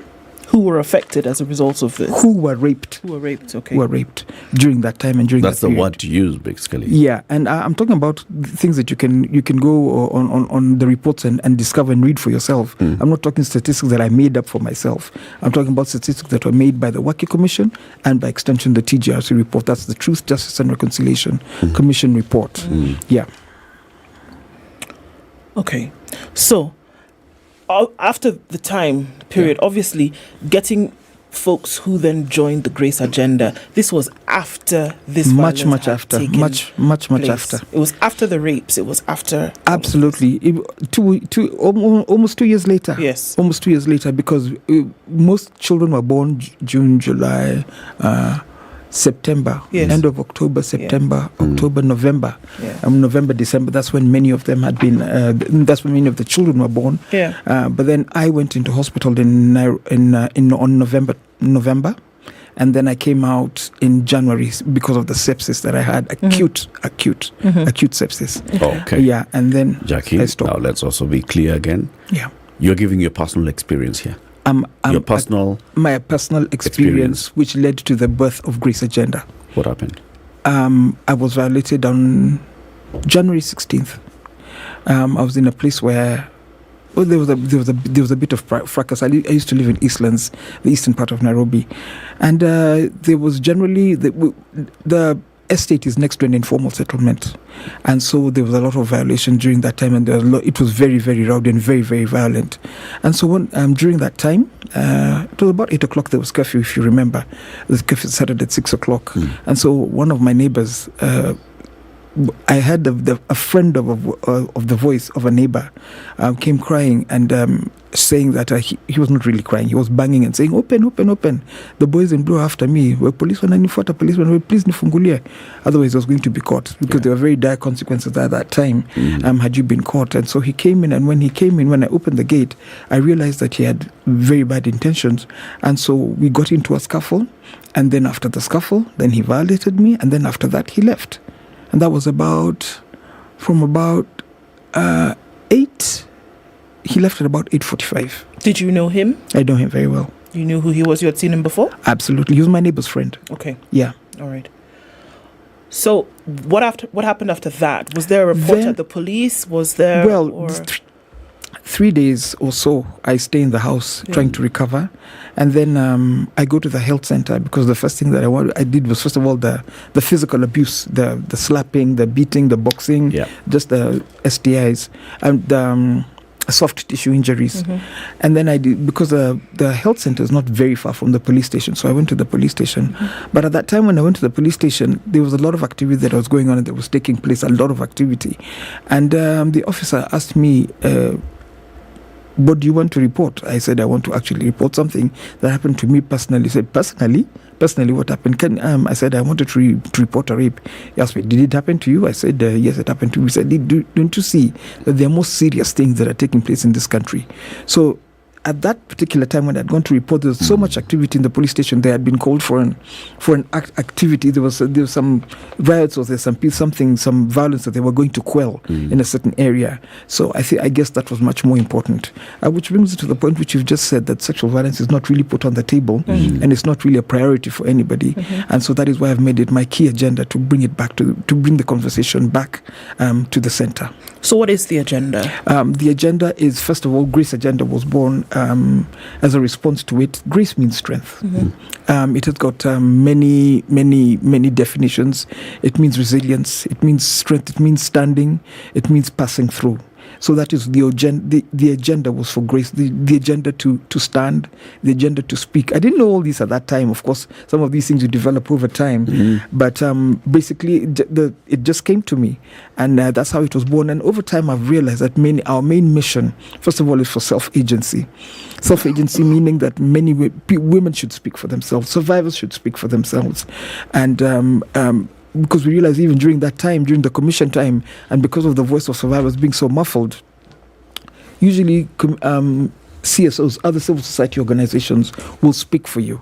Other people who purport to be representing you will speak for you, but they'll either misrepresent you or say something that is not you, or not really, at times maybe share the extent and the depth and the scope of the violation on one's body.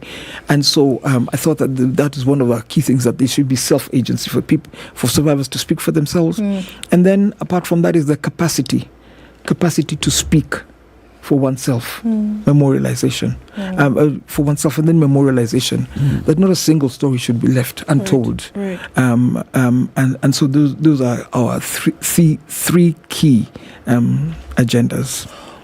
Within the agenda, is there also, within Grace Agenda? Yes. So obviously then this goes beyond post-election violence, or it goes beyond the violence around that election area. Absolutely. Period. Absolutely. So are you looking then at this violence that then is perpetuated against people, men and women, going forward? And in that, is there the aspect of actually still going, because you talked, and it must have been painful when you go to a police station where you seek refuge or you seek help and being given the answer that you were given. Is there the encouragement to continue going back to law enforcement to report some of these things? Actually, I swear I'll never go back again. You did? Yeah. I swore I'd never go back to a police station again. And actually, I've never been to a police station until I came in the process of the work. We were supporting a girl in the areas of Mathare, and she had gone through a situation, not violation, but a domestic violence case. And we went to report at a police station, and when we went to the reporting desk, and she kind of like shied away, and I said, why are you shying? Why are you standing back? I'm just supporting you to report. It's not my report, it's your report. It's you. Yeah. And she said she smelt the man who had violated her. She smelt his sweat. She smelt the sweat of a policeman who had violated her from that police station. And we left. Had she known it was a cop? At that time, there was so much state activity within Mathare Valley that there was so much police, and there were so many police. They were, can I call them state agents? Yeah, that it's very possible he was the one. She knew he was the one. She smelt him. She didn't know his face at that time. Officers wear their caps up to their caps up to here. They don't wear their jackets are covered their number. Even if you saw their number, you would be unable to even relate the number. It's a 7+ figure and number figure. You'd never be able to remember it. And so she smelt him. And that's what encouraged me to participate in the police vetting report. If you remember, just post the TGRC, when the national dialogue started, some of the key asks were institutional reforms, and one of them was the police reforms. Kavuludi. And so Kavuludi. And so we participated in the police vetting reforms, and some of the things that came out were horrific about police officers violating women, men. I allow me to give 2 case scenarios, one that happened in Kibra and one happened in Mathare. In Kibra, it was a girl, and she was violated by a police officer, but it was in a corridor. So it's a 2-minute affair, 3-minute affair, and it's all over. And his friends are standing next to him, overseeing him so that he finishes. So it was in a corridor. So they just got with, when they come in and they beat, they're banging doors. They come in very violently. That's one situation. The other situation was in Kibra. It was a family. Actually, it was a woman who had just given birth to a young lady, and they came in and they violated her in front of her daughter. And she had just had a cesarean section, and together with the young baby. I mean, it's horrific. And then finally, it's about a young boy. Actually, within the same place, Kibra, they were with his parents, and so the police came in, beat his parents. I think clobbered the father's head, and the father eventually died. And so the mother went up country, but he survived, and he became a chokora after a while. But he, in the process of rehabilitation, was able to share his story with me. Yeah. So you founded the Grace Agenda. Absolutely. Out of the sort of knowing your own story, and then coming across other people who had gone through the same ordeal. Yes. So how many people does the Grace Agenda now cater for, or who are members? Cater for? I don't know that we cater for, but we. How many do you support? How many are over 1,500? Over 1,500 people, but the affiliate direct members were about 80, and we're talking about those in Mombasa. Remember, there were those who ran from the. Why am I forgetting the village? There's a village in Mombasa where they ran from, Likoni, yes, that were rescued in the church. I'm talking about those in Nairobi, and in Nairobi I'm talking about Mathare, Kibra, Mukuru, Ngomongo. There's one more area I'm forgetting, a bit in Kasarani. Yeah, anywhere where you find that there were specifically 2 tribes that were predominant, there was a lot of violations. And I say this because some say they've gone past it, but others have not passed it, because some of us live with the living reality of the impact of that violation, and that's the children. In Naivasha, there are those who came from the Eldoret camp, and they were settled at the Governor camp, which is currently called Governor. In Nakuru, there's Nakuru Salai that borders on both the Kalenjin side and the Kikuyu side. In Uasin Gishu, there's a strong Kikuyu presence there, of traders. Then there's Kericho, the tea estates, the women who are next to it borders on Kisii, and there's Kisumu, of course, and there was Muhoroni. We have a few there, and of course we have Busia, where there's a strong presence of Kikuyus. So at that time, if you remember, the country was really polarized between PNU and ODM, and so if you're either a Kikuyu or you're either a Luo, depending on which side you were and where it found you, that's what would have happened to you. So how do you advocate on behalf of the people? So this is why I speak about self-agency. Right. We build their capacity to enable them to speak for themselves. My situation is different from somebody else's situation. And so I would want you to say your story and to share your story in your own way. If you want to draw it, if you want to sing it, if you want to speak it, I build your capacity to enable you to speak for it. But apart from that, we get together to speak about reparations. We have annual conventions, we have campaigns that we share together. But then beyond that, we also do we participate in litigation. I think you must have heard of the public interest litigation, 122 of 2013, where 8 survivors who were representing all of us went to court, and then in 2010 they got 4. There was a ruling to compensate for, and 4 others were not compensated. So the case had to go back. Is back on appeal. Actually, we've done litigation. We've also done campaigns. We've presented petitions to the Senate, presented petitions to Parliament. We even wrote letters and presented them to the office of the President at that time when His Excellency Uhuru was in office. But it came to naught. But talking of Uhuru, whatever became of the Restorative Justice Fund? Absolutely. So that is one of the things that we normally speak about, and requested when we made a petition to Parliament and to the Senate, is we requested that the Justice Restoration Fund be initiated. Later on, we had rumors, but it's not right for me to speak about rumors on air. Speak about rumors by all means. Yeah, and we were told that some of that money actually went into the BBI process. What's that fund? It's called the Justice Restoration Fund. Yeah, and we wanted it to be operationalized. And the way we wanted it done, money cannot come out of government without a policy and a mechanism. And we developed that. There's something that is still exists in draft to date because they needed it to be operationalized. And so I was part of the process together with the Kenya National Commission for Human Rights, together with the Office of the Attorney General, together with the Department of Justice.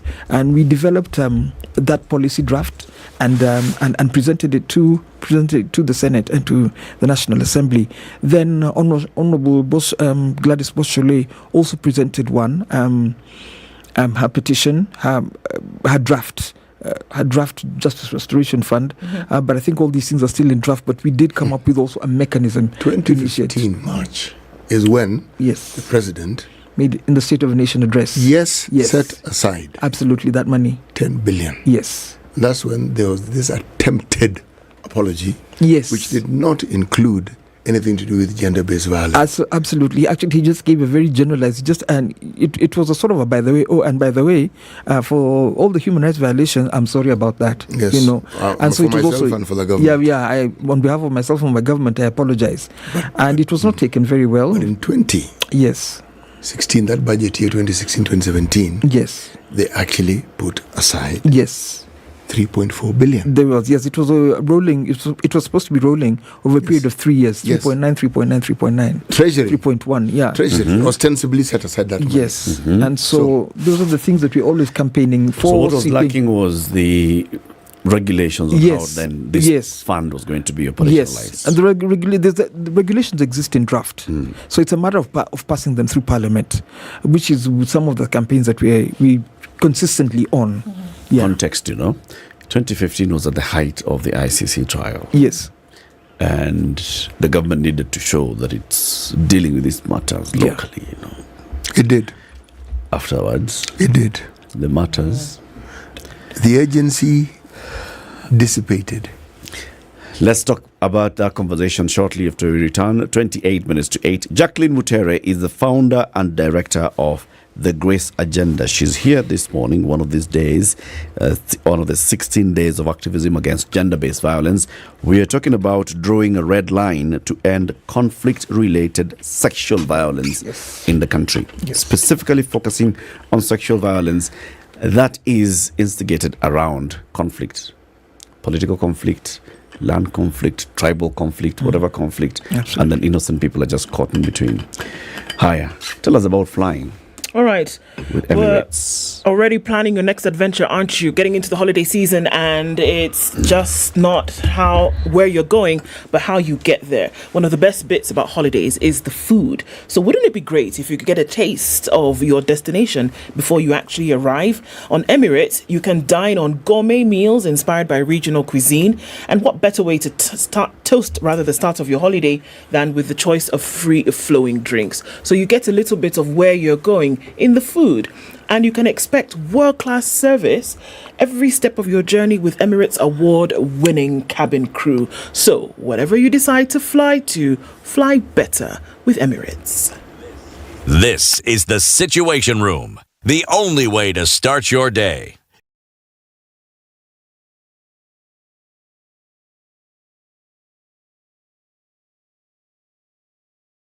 some very nice, mature music. They really take me back to my days, and I can just feel young again and enjoy the vibes.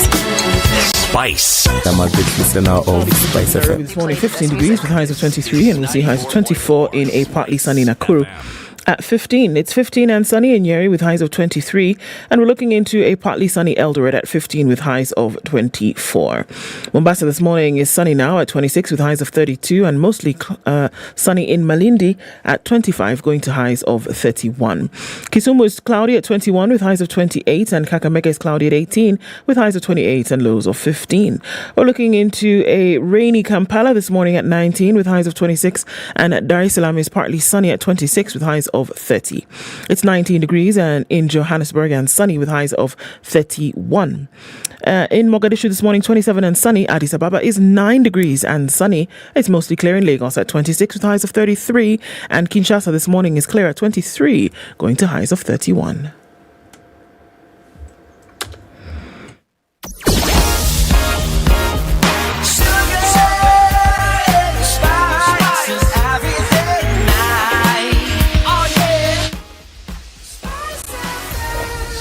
Traffic this morning is heavy on Jogo Road heading out into the city, and also we're looking at it then heavy at Kamkunji at the roundabout.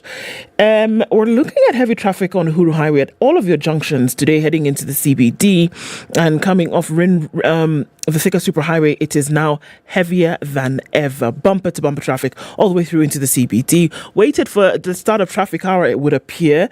And also on Kiambu Road, we're looking at bumper to bumper through towards the Muthaiga Square. Coming off Limuru Road, not too bad. It's flowing.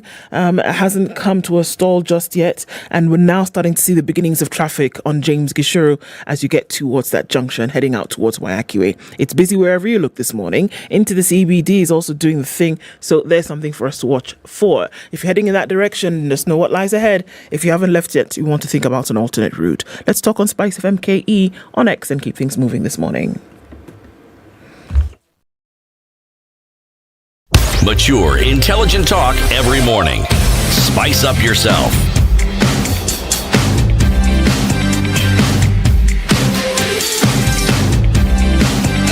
Mornings done right.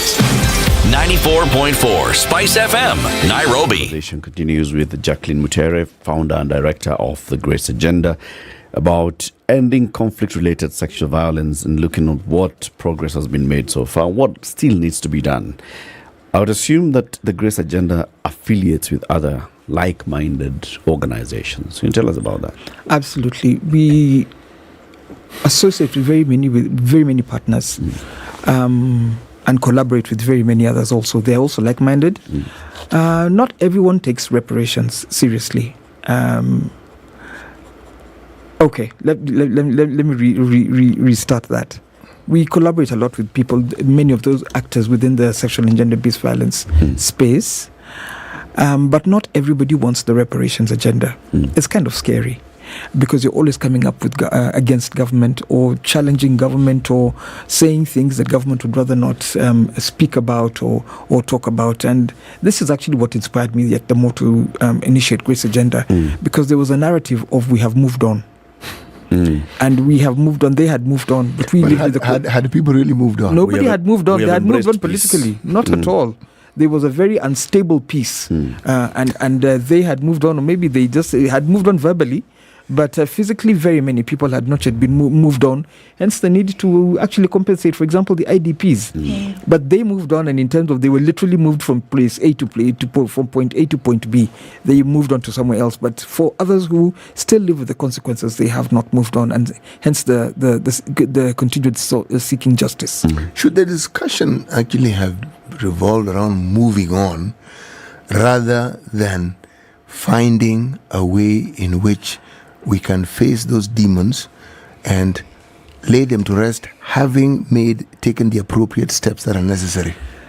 CT, your question is answered with the TGRC process. Yes. That was an attempt at seeking truth and getting justice, and then reconciling. How did that work out? That document, that report, was tabled before Parliament. Actually, it has never been tabled before Parliament. It went to Parliament.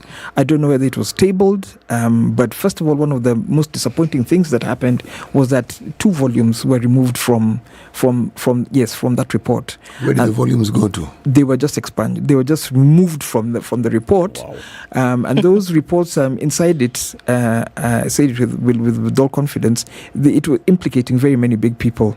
I do not want to say the names of the big people because you can read the report for yourself. But those key. Where is this report available? It should be available on the Thingy Gazette website. It was gazetted, if I'm not wrong. It should be on the Parliament website. It should be on the Kenya National Commission website. Initially, it was not anywhere, but it was on the website of a professor who was one of the commissioners at the time, Professor Robert Sly, and he's a university professor in Canada. I forget the name of the university, but it was on their website because initially it was such a hot potato, nobody wanted to associate with it. Yeah. And so that is one of the ways in which Kenya would actually have moved on. And the entire report centered about seeking justice for the various people and sectors that had been violated, because in dealing with that, what happened in 2007 just exploded from something that was previously a lot of historical injustices. And so we went back to reviewing what had happened even from 1963. So that was the mandate of the TGRC report up till 2008 February. So all the violations that had happened during that time, Mau Mau, the Ndungu report was revisited, the land issues were revisited, the Likoni massacres, remember the ethnic cleansing in 1982, those were revisited, land clashes in the different areas, all these things were revisited and put into that report, including the TGRC report. So they wanted a holistic approach to dealing with the injustices that had happened from the past years and seeking a way of reconciling the communities, because that is what made polarized communities so much during that time. Okay. So, Siti, that is the answer to your question, the TGRC report. Well, that question that I raises even more questions, because if those matters were never settled, it means we still have a ticking time bomb. Absolutely. And so those things emerge every so often in different sectors with a lot more violence. And the reason I speak about sexual violence, because a lot of the times they speak about how the communities are polarized against each other, but the consequences of the polarization, nobody speaks about them. And where 2 cows, I'll use you're saying, where bulls fight, it is the grass that suffers. Indeed. Yeah. So then I must ask, what is the thrust of all of this? Because there's so many things that have been said. There's so many declarations that have been made. We're talking about drawing a red line. Yes. And we're talking about towards the elimination of sexual violence in conflict. Yeah. But we also then, and I'm going to ask that question if you just give me a little bit, because so what then is the agenda? Are we talking about justice for victims, or are we talking about the elimination of violence, knowing full well that sexual violence is used as a tool during conflict? It's like your machine gun. It's just that because now it involves human beings, that we will deal with it with a bit of a softer touch. But it's a tool that many people use to subdue, quote unquote, the enemy. It happens all over the world. It happened historically. It happens in modern conflict. Look around the world. What happened in Sierra Leone and Liberia? What happened in Rwanda? What happened in apartheid South Africa? Is that sexual violence was used to subdue people. Right? So if we're talking about justice for victims, we can look at compensation, things like that, raising children who came as a result of those conflicts. But we've talked about the elimination. What does that mean? That we're talking about stopping an action by a perpetrator, which for a lot of people is a decision that they've taken up here. So we can talk about the need to eliminate it, but what are we actually doing in terms of making sure that it actually stops when we know that it is a tool that is employed by very many to subdue? How can we do that? And I think for the how, it's been so difficult over the years because we've still not gotten the how. How do we actually stop this? So what exactly are we looking at here? Because we know it's so difficult to stop it, are we then dealing with justice for victims, or what are we looking at? You've asked so many questions. I don't know which one to answer, but let me try answering it like this. The how is the constant visibility and the constant sharing and showing the impact of the violation on the lives of women and on the lives of survivors. The constant campaigns and government commitments is one thing. For example, Kenya has got a GBV policy and implementing it. And during the elections, these past elections, there was something called ESAP, the Elections Security Arrangement Program. It was called ESAP, and it was coordinated by so many players. It was a multi-stakeholder forum. The police, the IBC, ground coordinators, Nyumba Kumi, from the top down to the bottom, the NPS. And they tried doing that a little bit, and specifically the focus was on sexual violence. So I'll speak about Kenya. That's what it has done. In other nations, there are other initiatives that have been taking place, and they will do that. But then there's also the collective voice that we form, first of all, nationally, of course, through Grace Agenda and with other partners who are also stakeholders within the sexual violence fraternity. And we partner with them. And also, for example, raising our voices together with the likes of the National Victims and Survivors Network. That exists. And it's a national network of all human rights violations that happen in Kenya. The Mau Mau are there. Evictees are there.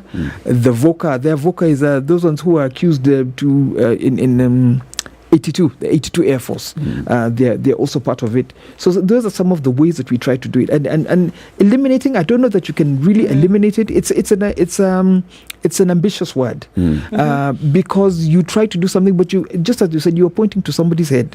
When somebody purposes that they're going to do something, even if somebody wants to do politics during that time in 2007, it was designed to emasculate certain communities. To emasculate both the men and the women, because that way you gain power over them, and indeed you would. When you see how the different camps were, there was a camp in Kibra here that went to Roland's camp, the Jamhuri camp from Kibra there, because of the hotspot of communities that were there. So I don't know that. The efforts are continuous, but then there's the national voice, and there's also now the global voice, where you have just mentioned correctly many of the signatories. Kenya is a signatory to so many charters and UN organs, and even hence we went to the ICC. We are signatories to all these treaties and commitments that we've made globally. But then there's what we have: sexual violence survivors have come together in a global voice, with a global voice called SEMA. SEMA means speak. It's a Swahili word, and it was initiated by Dr. Mukwege, the doctor who is actually currently a presidential aspirant in the Congo. And he started off because he was treating so many women that had been violated sexually because of the Congo wars. And they were brutal wars of young girls and children. And he initiated something about speaking. So all the voices together, he initiated something where he would amplify the voices of survivors in his country. Then he realized that it was a common thing with any nation that is going through conflict. Sexual violence is a key issue, but hardly spoke about. So he brought the survivors together and he created SEMA. So that platform is what we use now to amplify voices. We take it to the global level, take it to the regional level. I took it to the African Commission recently through utilizing the Maputo Protocol, which Kenya is a signatory to. I've taken it to the United Nations, the United Nations General Assembly. I've taken it to The Hague during the Assembly of State Parties. I've taken the voice of Kenyan survivors to that platform. So it's a global thing. Do you think that the amplification of voices then reduces the penchant for violence, or rather in conflict with sexual violence? Does it? And I ask that question because, for example, when we talk about terrorism, we say that, talk about it, because what it does is that it reduces then the action of terrorists. Put it out, because one of the tools that they use is hiding it. Silence. They don't want people to talk about it. They want silence, and that's what actually allows terrorism to flourish. So if you amplify this voice of survivors, I call them victims before, I apologize, survivors of sexual violence, do we then now see that, or would we see, in whatever space, that it would be possible for you to say, well, look, because it's amplified, and like you say, very rarely does sexual violence take place in an open space. It's usually hidden. It's in an alley. It's, hidden away.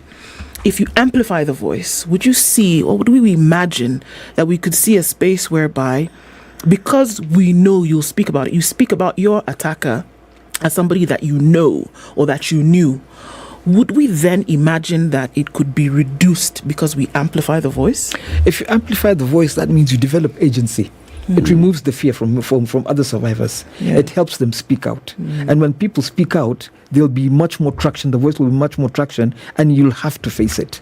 The reason the amplification of voices is so important is because it makes somebody somewhere will have to listen.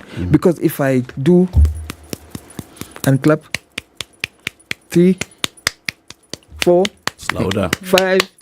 It becomes louder. It's just as simple as that. That's just the principle. And even if it might not stop you, but it will distract you, and it will make you know that there are consequences for this act. And if there are also punitive measures, especially through the courts, also that is what another way that I will be able to stop and eliminate this. Jackie, when you do this work, is there space where we can give consideration, and I want to say this carefully, to the perpetrators as also having been violated?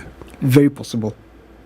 Very, very possible. Because the sort of barbaric things you discuss and you talk about, the mind that creates such things usually is a violated mind. Absolutely.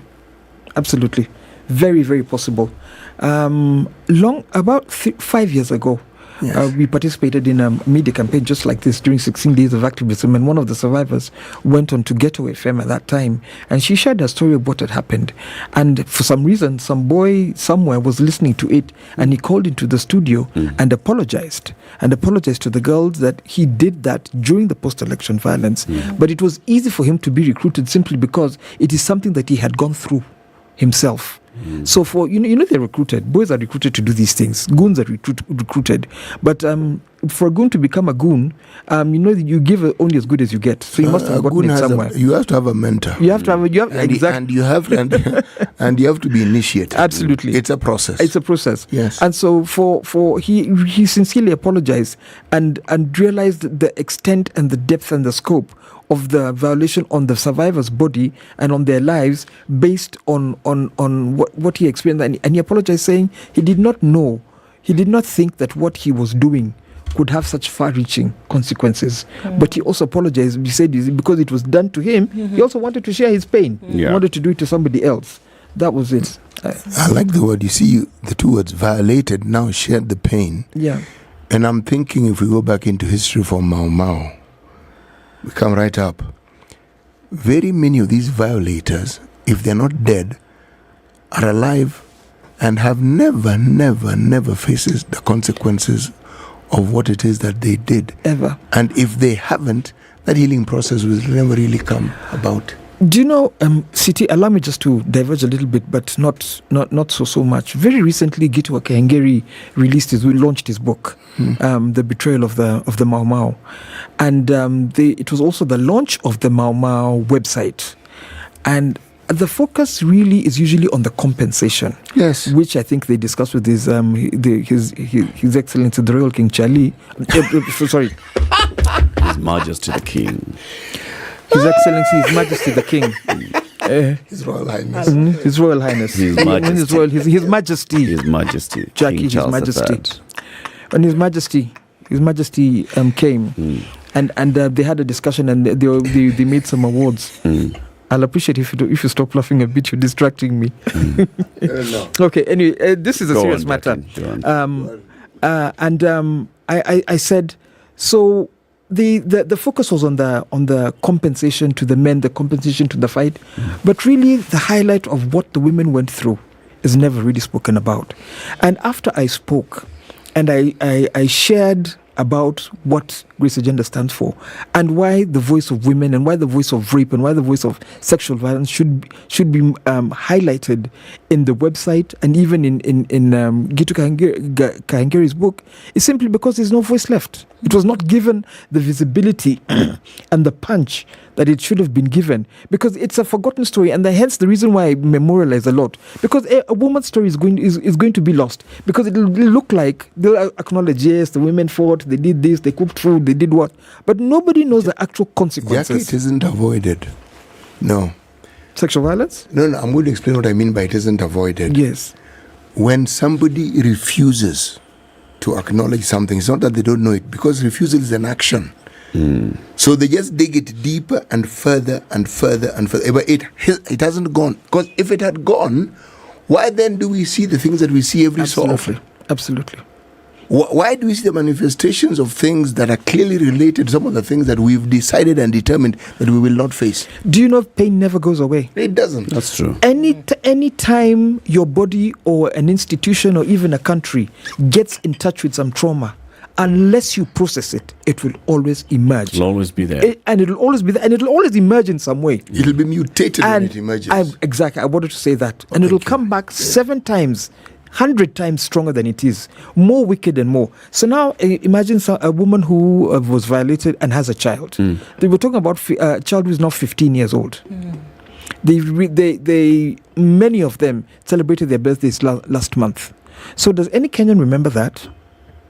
It's something they'd rather not. They'd rather not remember. We'll avoid it. I want to jet in here because we're coming to the end of the show. Okay. The summer regional retreats happening from tomorrow to the 8th of December. Yes. So you've told us the Grace Agenda is part of the summer network. The global, yes. And the summer network, of course, was founded by the Nobel laureate, Dr. Mukwege. Yes. Tell us about it. So we have annual retreats, and it brings the voices of all survivors, the global survivors, together. So I've participated in them twice. The other time it was more global. We had the East, the West, that means Colombia, Guatemala, and we had also the Eastern people. Not much of the North, but a lot of Africa. And so this time we decided to focus on the Africa region to come together. And this time Kenya is hosting it. So the SEMA network this time I think the 13 countries that will be participating from Africa, but we are globally 26 countries that are members of the SEMA network. Right. So that means 26 countries have gone through violations. 26 leaders of these voices are the ones that come together to speak about sexual violence and amplify them.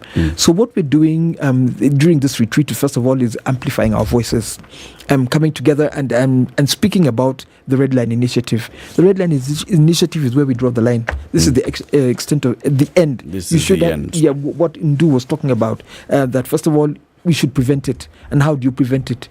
And how do you respond to it? And in future, and how do you repair it? You repair it with reparations. And reparations for sexual violence is what Grace Agenda speaks for. So the SEMA network this time will be doing collective memory. And collective memory is bringing together all the voices, the spoken or unspoken words, expressions of what the survivors have been through. So it'll be an exhibition of pictures that they have been of the women survivors. And that's what's going to be launched this year.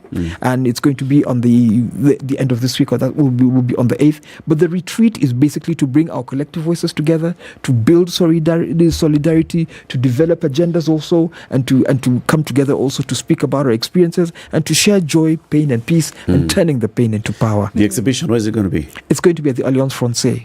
For how long? Will be launched on the 8th, but it will be on from the 9th to the 17th of this month. What do you hope to achieve with it? First of all, visibility of the impact of sexual violence on a survivor, and hearing the voice. And so it is dubbed We Are Speaking. Are you listening? And hence what Ndu says, we speak about it so much time, and the effect and the consequence. So who is listening? When there's money and it has been taken, nobody wants to talk about it. We are still speaking. But are you listening? Really? Are you listening about the impact of this? Now, we just to give a small highlight, you've talked about a perpetrator giving what they get. So the children that have been born, If perhaps one time a child, and many of them are told and they're spoken and they go through a lot of acute rejection and they're told about how they were conceived, what do you think has been planted in that child's life? If there was ever to be violence in another 15 years, we're talking about 3 years' time, those people are going to get IDs. They're 15 plus 3. If I have been planting negativity in this child, you will reap negativity. If you've been planting positivity, planting hope, planting restoration, planting peace, planting justice, it will be a very different community. And hence, we must continue to speak about it. And I must continue to go to Parliament. And I must continue to go to the Senate. And I must continue petitioning. And thank you for giving me this platform to speak about it. You can never stop. I can never stop. You can never stop. Oh, yes.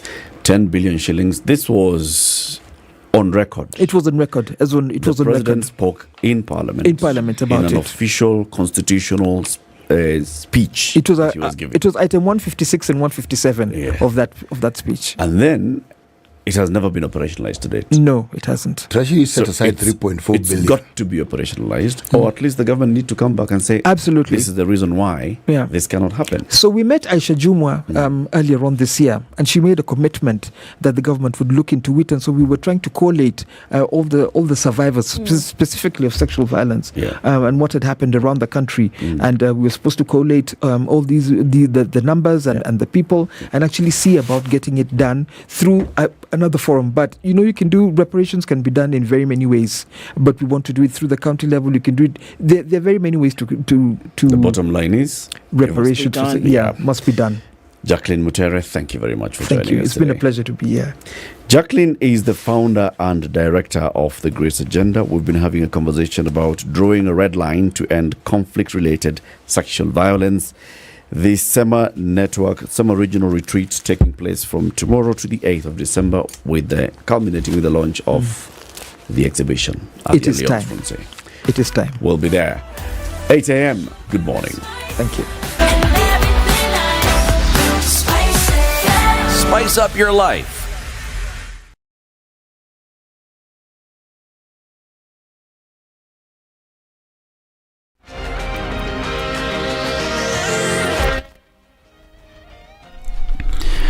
Good morning, this is Newswire. Dennis Aseto.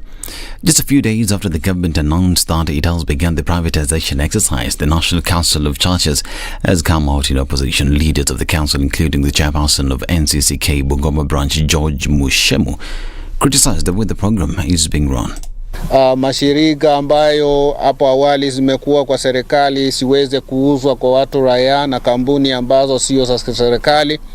Jambo hili tumeona sisi kama kanisa kwamba waweze kulifutilia mbali, kwa sababu itaharibu zaidi hali ya uchumi nchini, na tena zaidi serikali itakuwa inajiusa, kwa sababu watu wasio serikali watakuwa wana usemi ulio mkubwa sana katika masuala ya uongozi katika taifa kuliko serikali yenyewe, na hapo itasababisha matatizo mengi. Institutions slated for privatization include KICC, Rivertex Factory in Eldoret, KLB, and KCC. According to the government, the privatization of these institutions will reduce the cost of operations as well as increase revenue for the government through taxes. Some of President William Ruto's political allies have opposed the pressure from Azimio leader Raila Odinga to call for a referendum. Speaking in Chiranganyi constituency, Trans Nzoia County, politician John Njuguna reiterated that there is no need to hold a referendum, saying that this will increase the cost of living. Saa hii nchi ya Kenya hali ya uchumi iko juu sana. Tunajaribu kuambia serikali wapunguze ushuru. Natakana wananchi wapate relief. Hiyo gharama ya maisha ipungue. Alafu wengine naye wameenda wanasema wanataka tufanye referendum. Sasa ni referendum tutafanya ama ni hali ya maisha tutajirekebisha? Kama kuna referendum wakuje wakati wa kura huko 2027. Waweke box ya referendum hapa na ya kura hapa, chague siku yoyote. Saa hii tengeneze mambo ya wananchi kwanza. At the same time, Njuguna has eyed religious leaders and parents to stand firm against LGBTQ, saying that it goes against the teachings of African religions and traditions. Vijana wetu wamepotea, na hata Cherengani hiyo mambo imefika. Wakati kijana anakuwa mkubwa, si analelewa, akifika kuwa mkubwa anaambiwa wewe utaoa mke. Father hapa anakuja anashikanisha kijana na msichana, waenda watuletee watoto. Hata mimi nataka kumwambia Rais Mheshimiwa Ruto, asijaribu kukubali hiyo maneno ya Amerika. Wanapatia watu pesa ili mambo hiyo yaendelee. Hiyo ni kuua vizazi vijao. Hiyo kitendo na ikashifu, na ningependa sana Father, wakati unaongea na watu wako, jaribu sana kuwazungumzia kila mahali, kwa sababu hiyo tabia zimeanza kuja hapa Cherangani na ni hatari kubwa kwetu sana. The Kenyan soldiers and the counterparts from the East African community sent to Congo, DRC to restore stability have started to return to their countries after the country's President Felix Tshisekedi said the soldiers from the SADC Union will be tasked with strengthening security in the country. The soldiers who have been in Congo for 1 year are expected to leave Congo by the 8th of December this year. However, the Chief of Staff, General Francis Ogola, has said that not all soldiers will leave the country, which is suffering from tension between the government and the M23 militia. After 8th December, there will be some transition. Some of you, we are going to withdraw back to Kenya.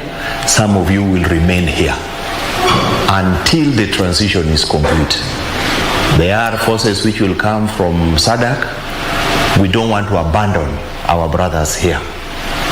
We want to work with those forces to ensure smooth transition so that peace is maintained.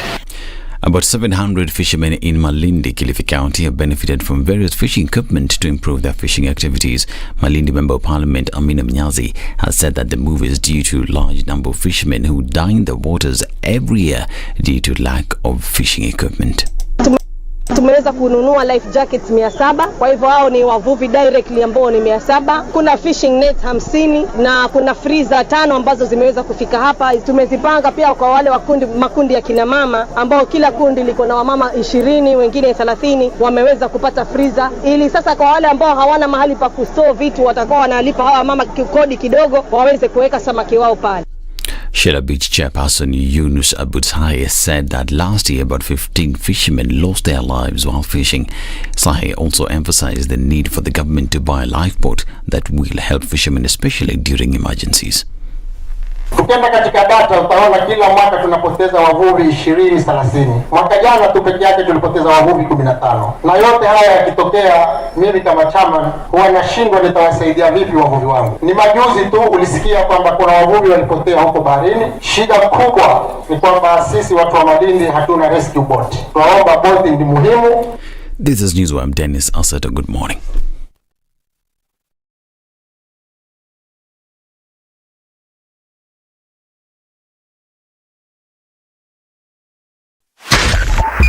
.5 Spice FM, Kisumu. All right, Jogo Road towards the city, and this is also Kangundo Road busy. Also looking at quite some traffic that's now trying to touch on Uhuru Highway coming in from Bunyala. It's busy then on the Thika Superhighway, very busy, way beyond that outer ring junction, coming in heavy from Garden City Mall. It's before we get to James Gishuru, Kiambu Road busy, in and outbound traffic, but it's probably all inbound traffic, the number of lanes that we are seeing here and there. Also, there's some traffic then coming in from Westlands. Waiaki Way is pretty busy. James Gishuru has some traffic as you head then towards Waiaki Way. All right, let's look at how it opens up closer to the morning. We'll talk on SpiceFM KE on X.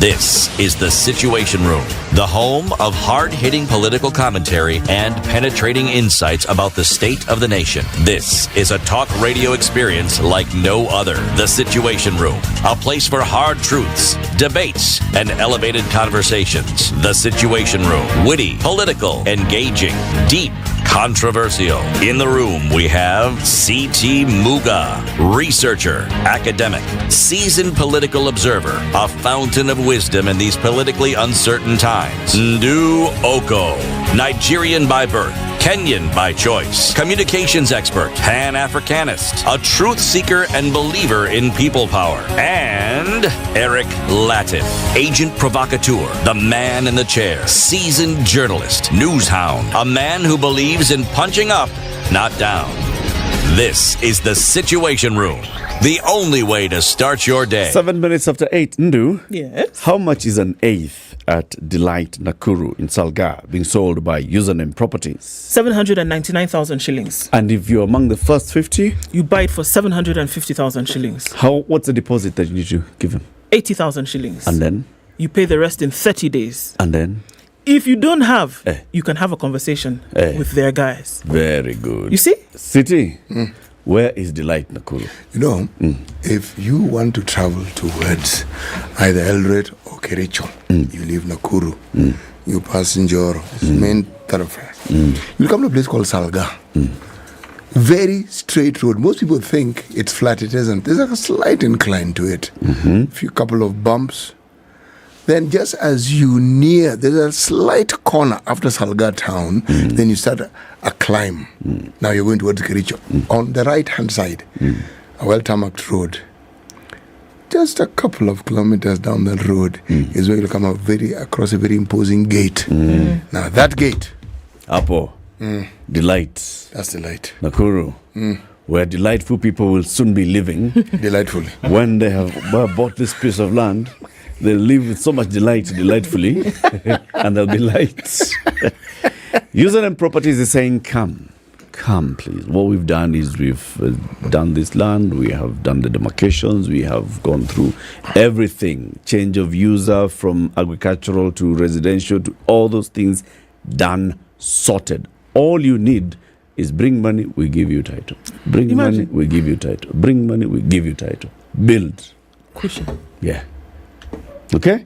So just talk to them.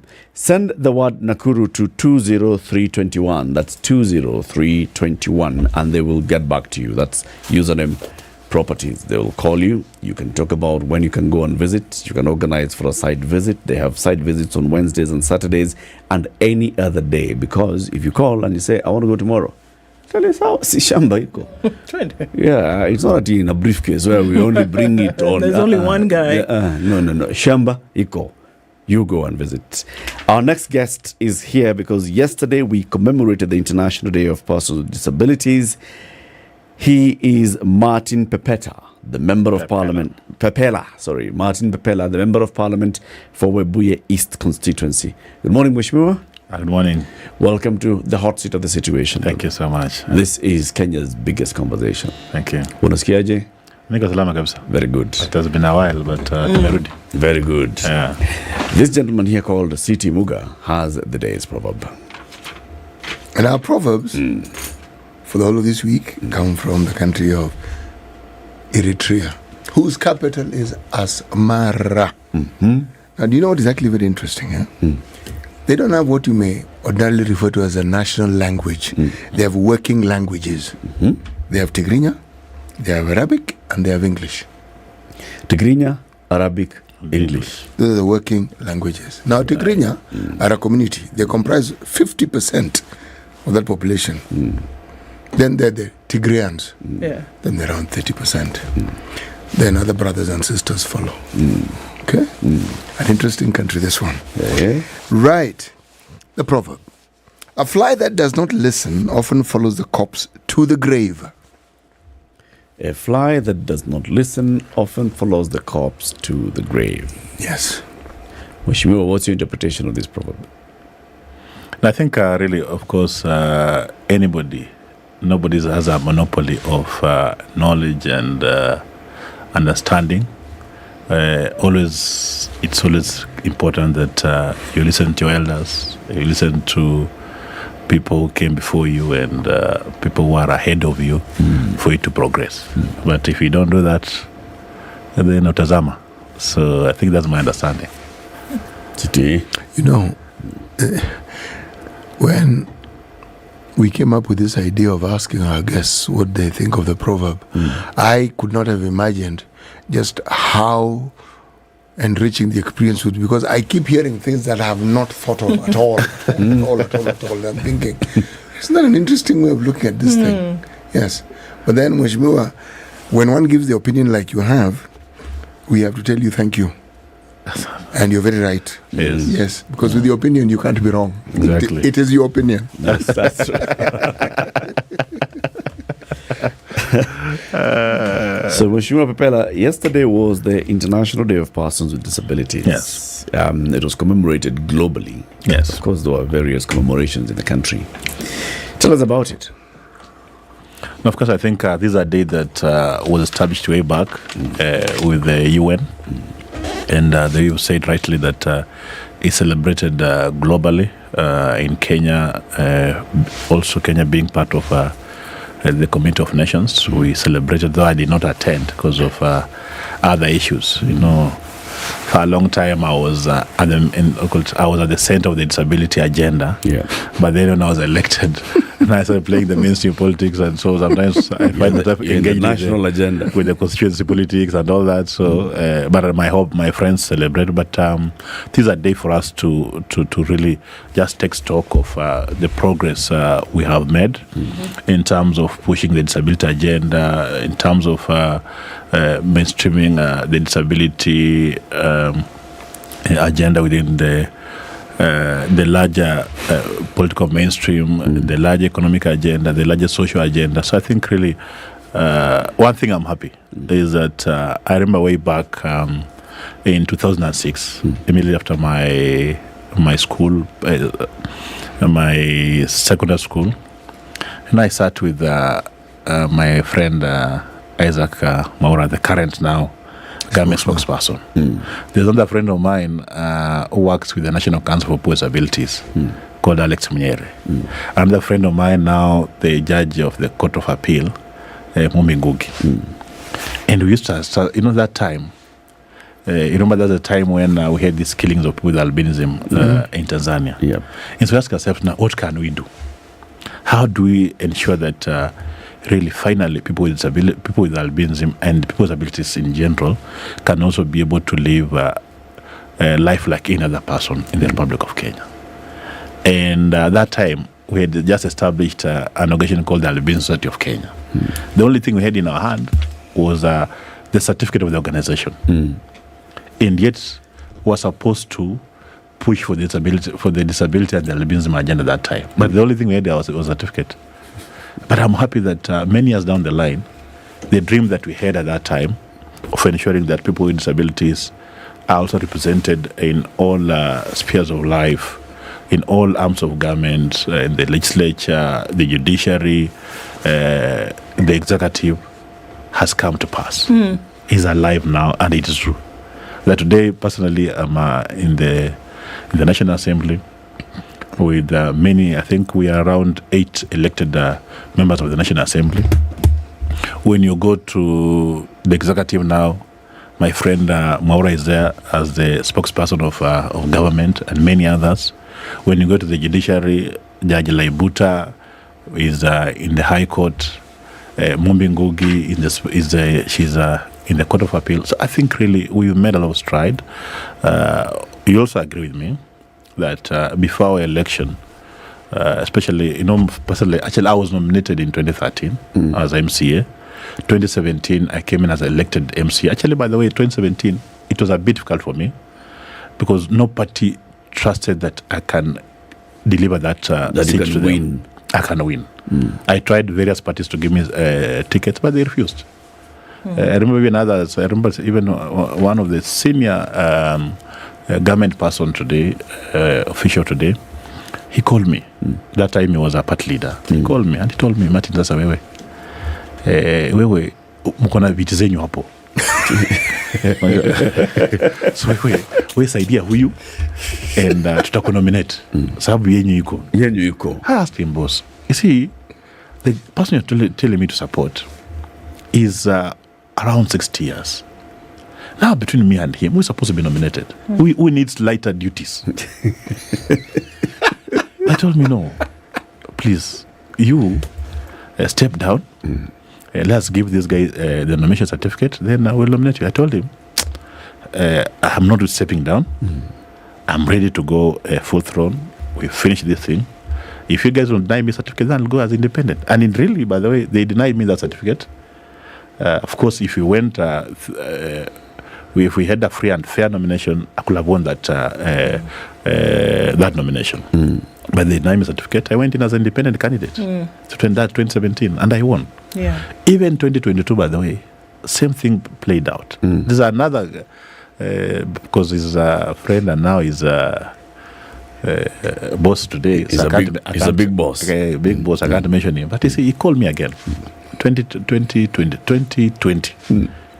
Told me, Martin, now I want you to do one favor for me. I'm your what boss. I want you to step down because you've shown interest to run for a member of parliament.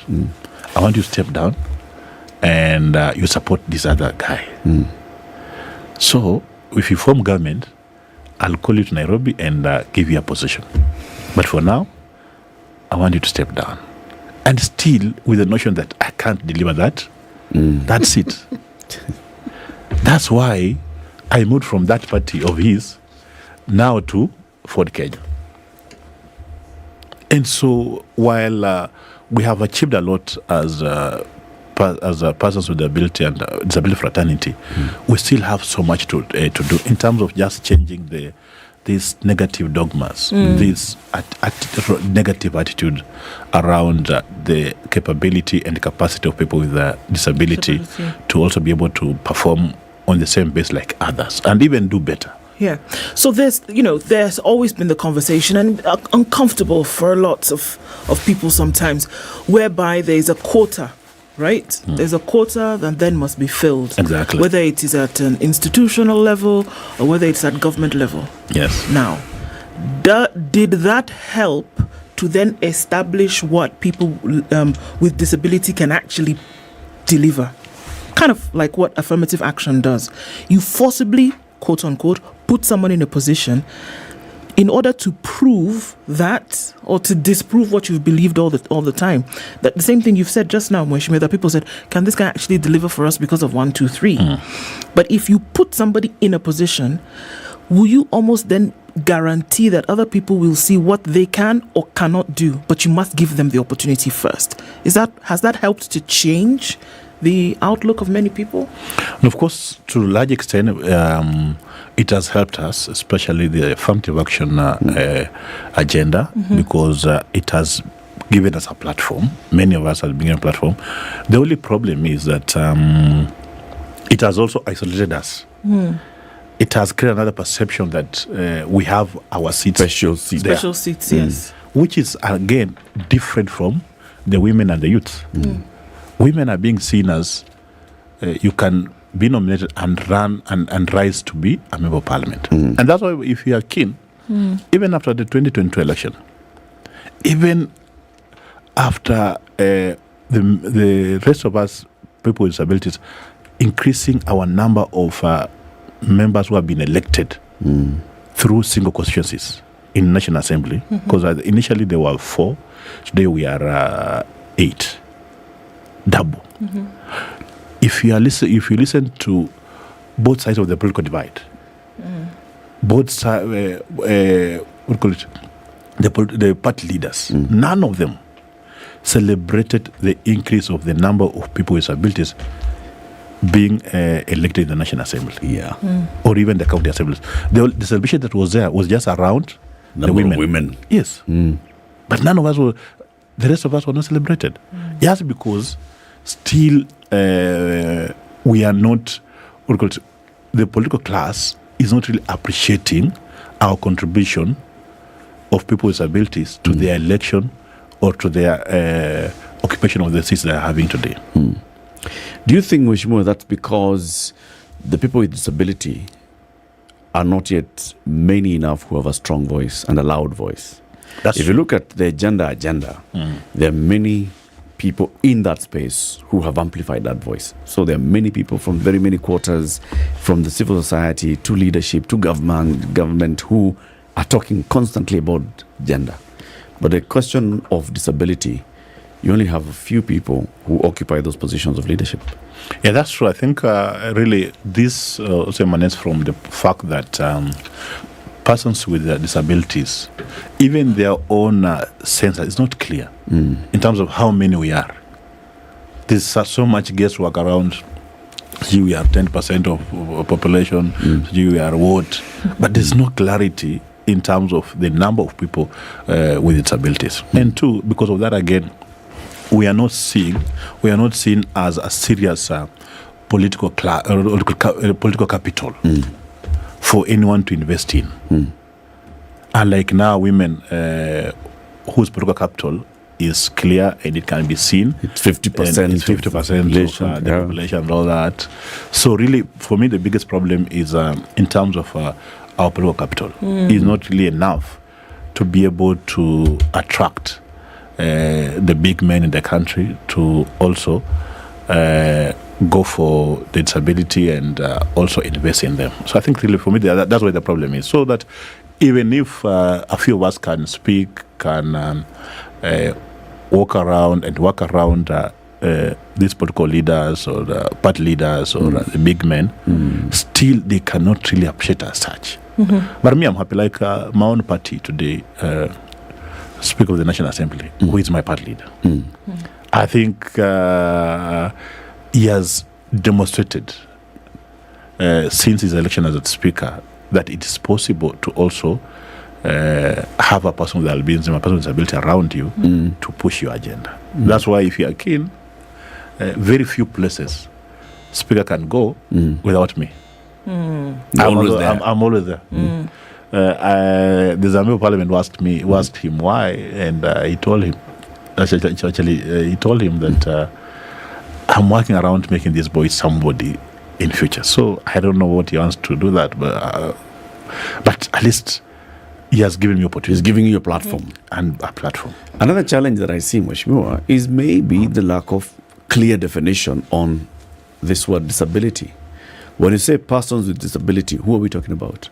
Albinism, visual impairment, what degree of visual impairment, what exactly are we talking about? You see, gender, we clear. It's even nowadays, gender is not even clear. Well, nowadays it's getting grey, but for the most part in the country, gender is clear.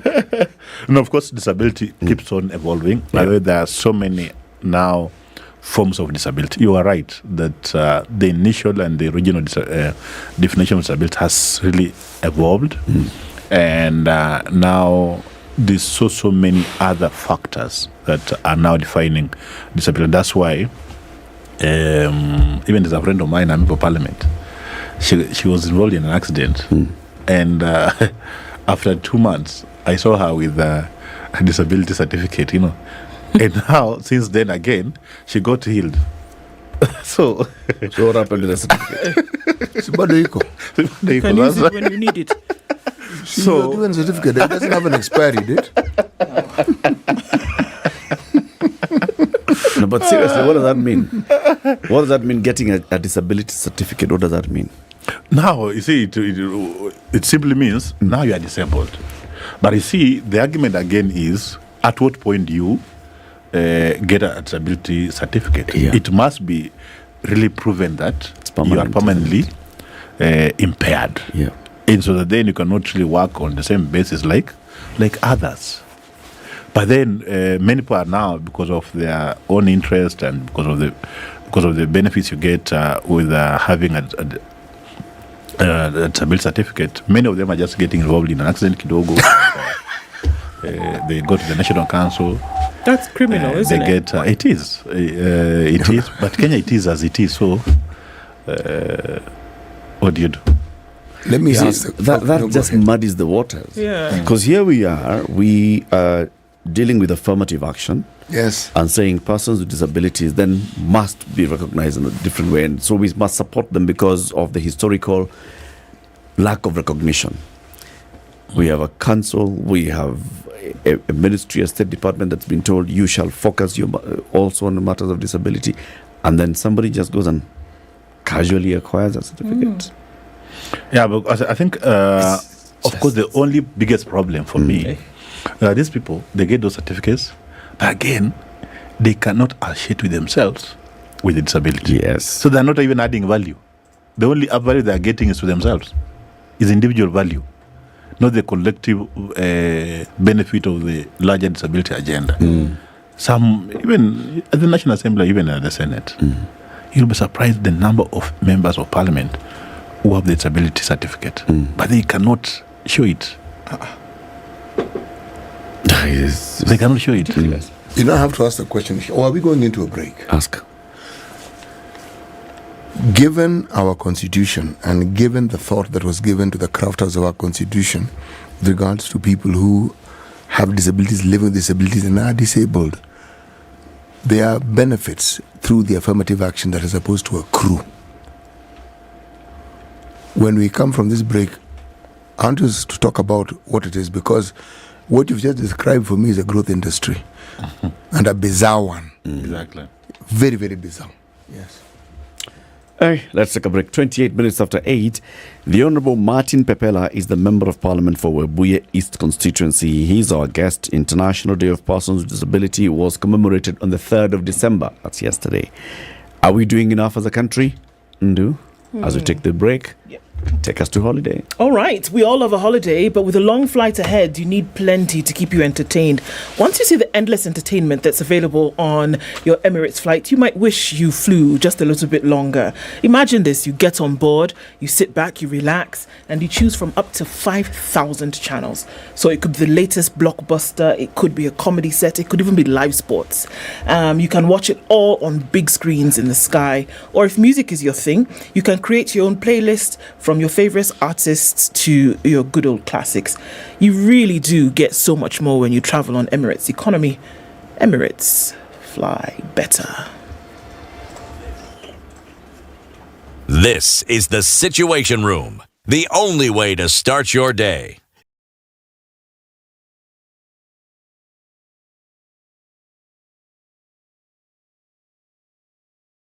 Some very nice, mature music. They really take me back to my days, and I can just feel young again and enjoy the vibes. Spice. Overcast in Nairobi at 15 degrees, highs of 23, and we'll see highs of 25 as well in a sunny Nakuru. It's mostly sunny at 18 in Nyeri with highs of 24, and Eldoret will see highs of 24, where it's mostly sunny at 16. Mombasa this morning is sunny at 27 and Malindi is sunny at 28. Mostly sunny conditions at 23 in Kisumu, while Kakamega is partly sunny at 21. Looking out into Kampala, the rain continues at 20 with highs of 26 and it's partly sunny at 27. In Dar es Salaam with highs of 30. Into Johannesburg, it's sunny at 22 and we're looking at mostly sunny conditions at 28 in Mogadishu and 14 and sunny in Addis Ababa. Lagos is clear at 26 and Kinshasa is sunny at 23.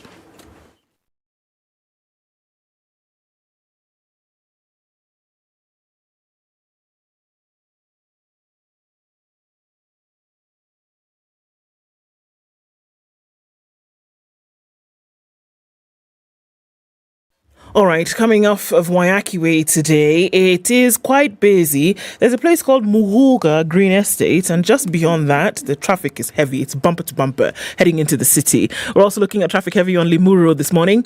As you're coming into CBD, coming through Muthaiga, not too heavy, but then as you get through towards the connection right there on Limuru Road, then it starts to pile up. Muranga Road is also busy coming into the city. All of this is feeding off from the Thika Superhighway, and many lanes on Kiambu Road. Everybody trying to get through towards Muthaiga Square. Jogo Road busy towards Landis, and then spilling over towards Kamkunji at the roundabout. Uhuru Highway is taking off all your junctions getting into the city, and Gong Road is busy coming in towards the city mortuary roundabout. Langata Road busy just at that junction coming in from the Western Hotel. Some of it will go towards Railo Dinga Way, but Aerodrome Road is bumper to bumper. It's chock-a-block there heading towards Uhuru Highway. All right, we are in traffic hour. Let's see what happens shortly. We'll talk on SpiceFM KE on X. Are you ready? Okay. Spice FM. Mature, intelligent talk every morning. Spice up yourself.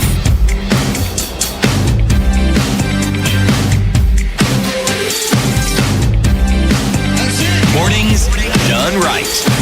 94.4 Spice FM. Are we doing Nairobi. enough on the disability agenda? The Honourable Martin Pepela, Member of Parliament, Webuye East City.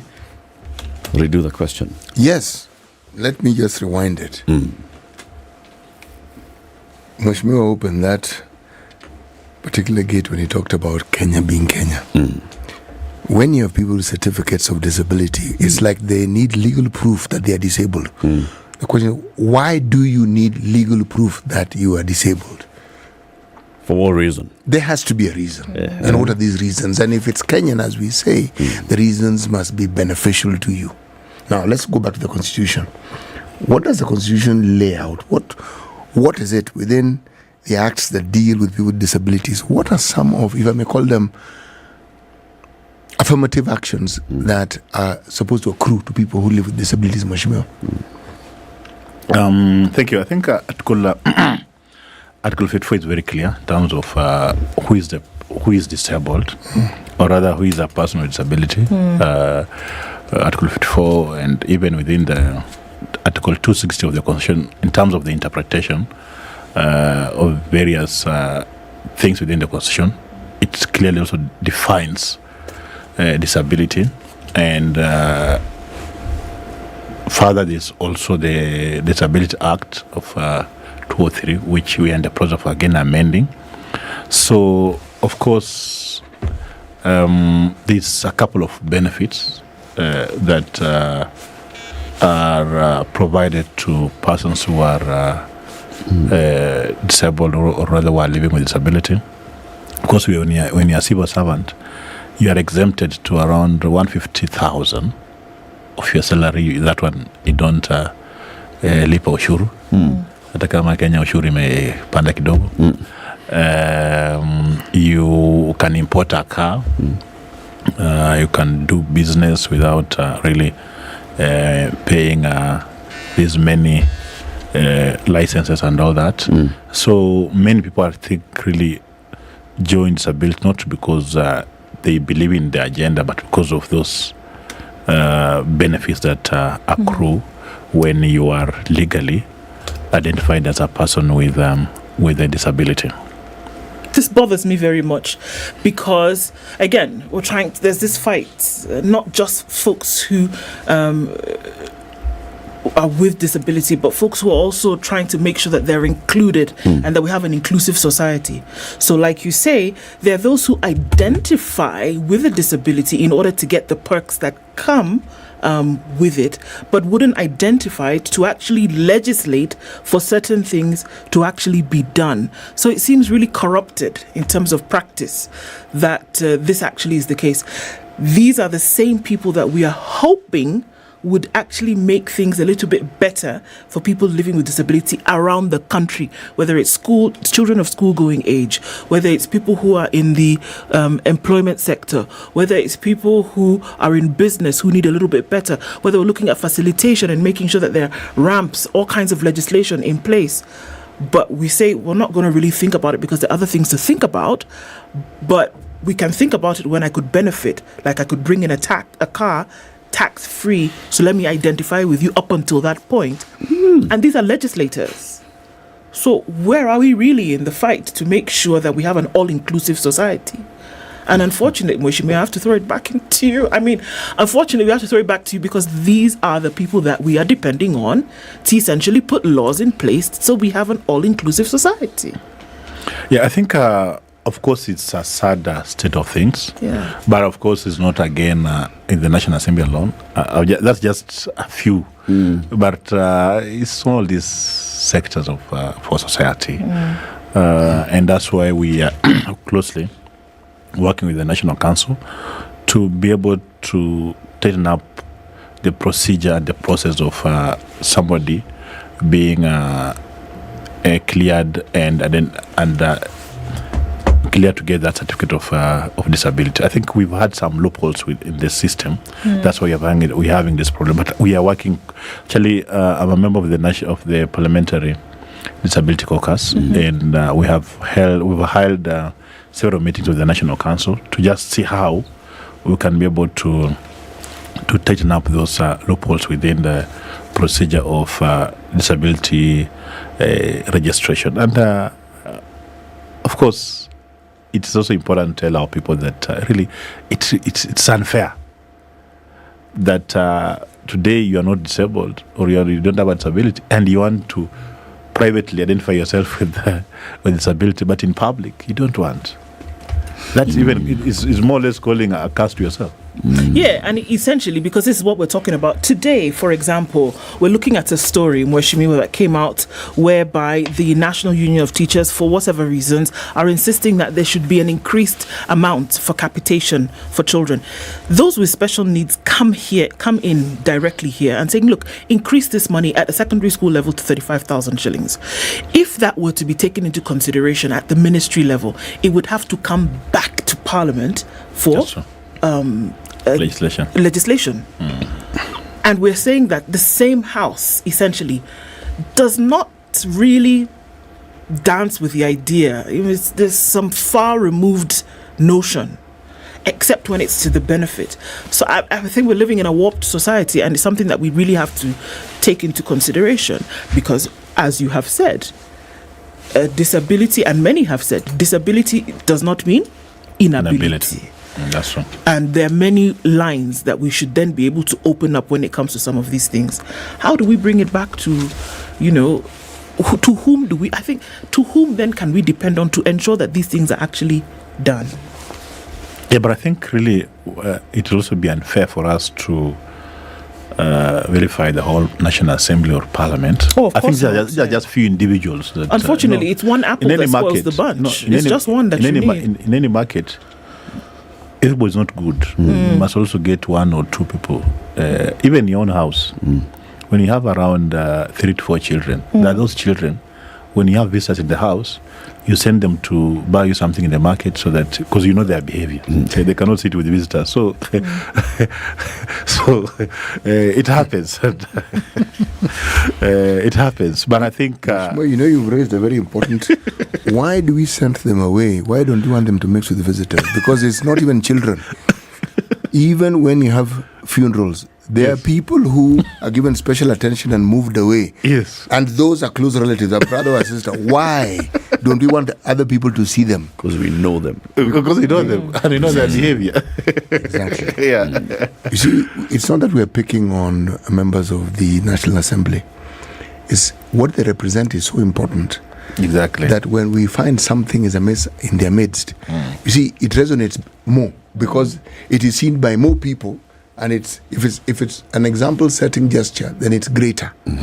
But even more importantly, I want to try and answer the question. I know you asked Mweshimiwa, but please, with your permission, may I try and answer it? Oh, please go ahead. If you look at the Persons with Disability Act, see, people tend to look at the physical disability. It includes mental disability. What we're discussing here is mental disability.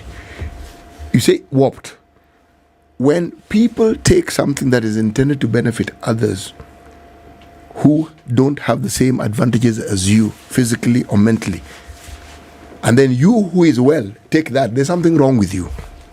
There's something fundamentally wrong with you. So at some point, they may not have started off being disabled, but at some point, they are disabled. They need to be certified as such. Yes, they do need, and they need care.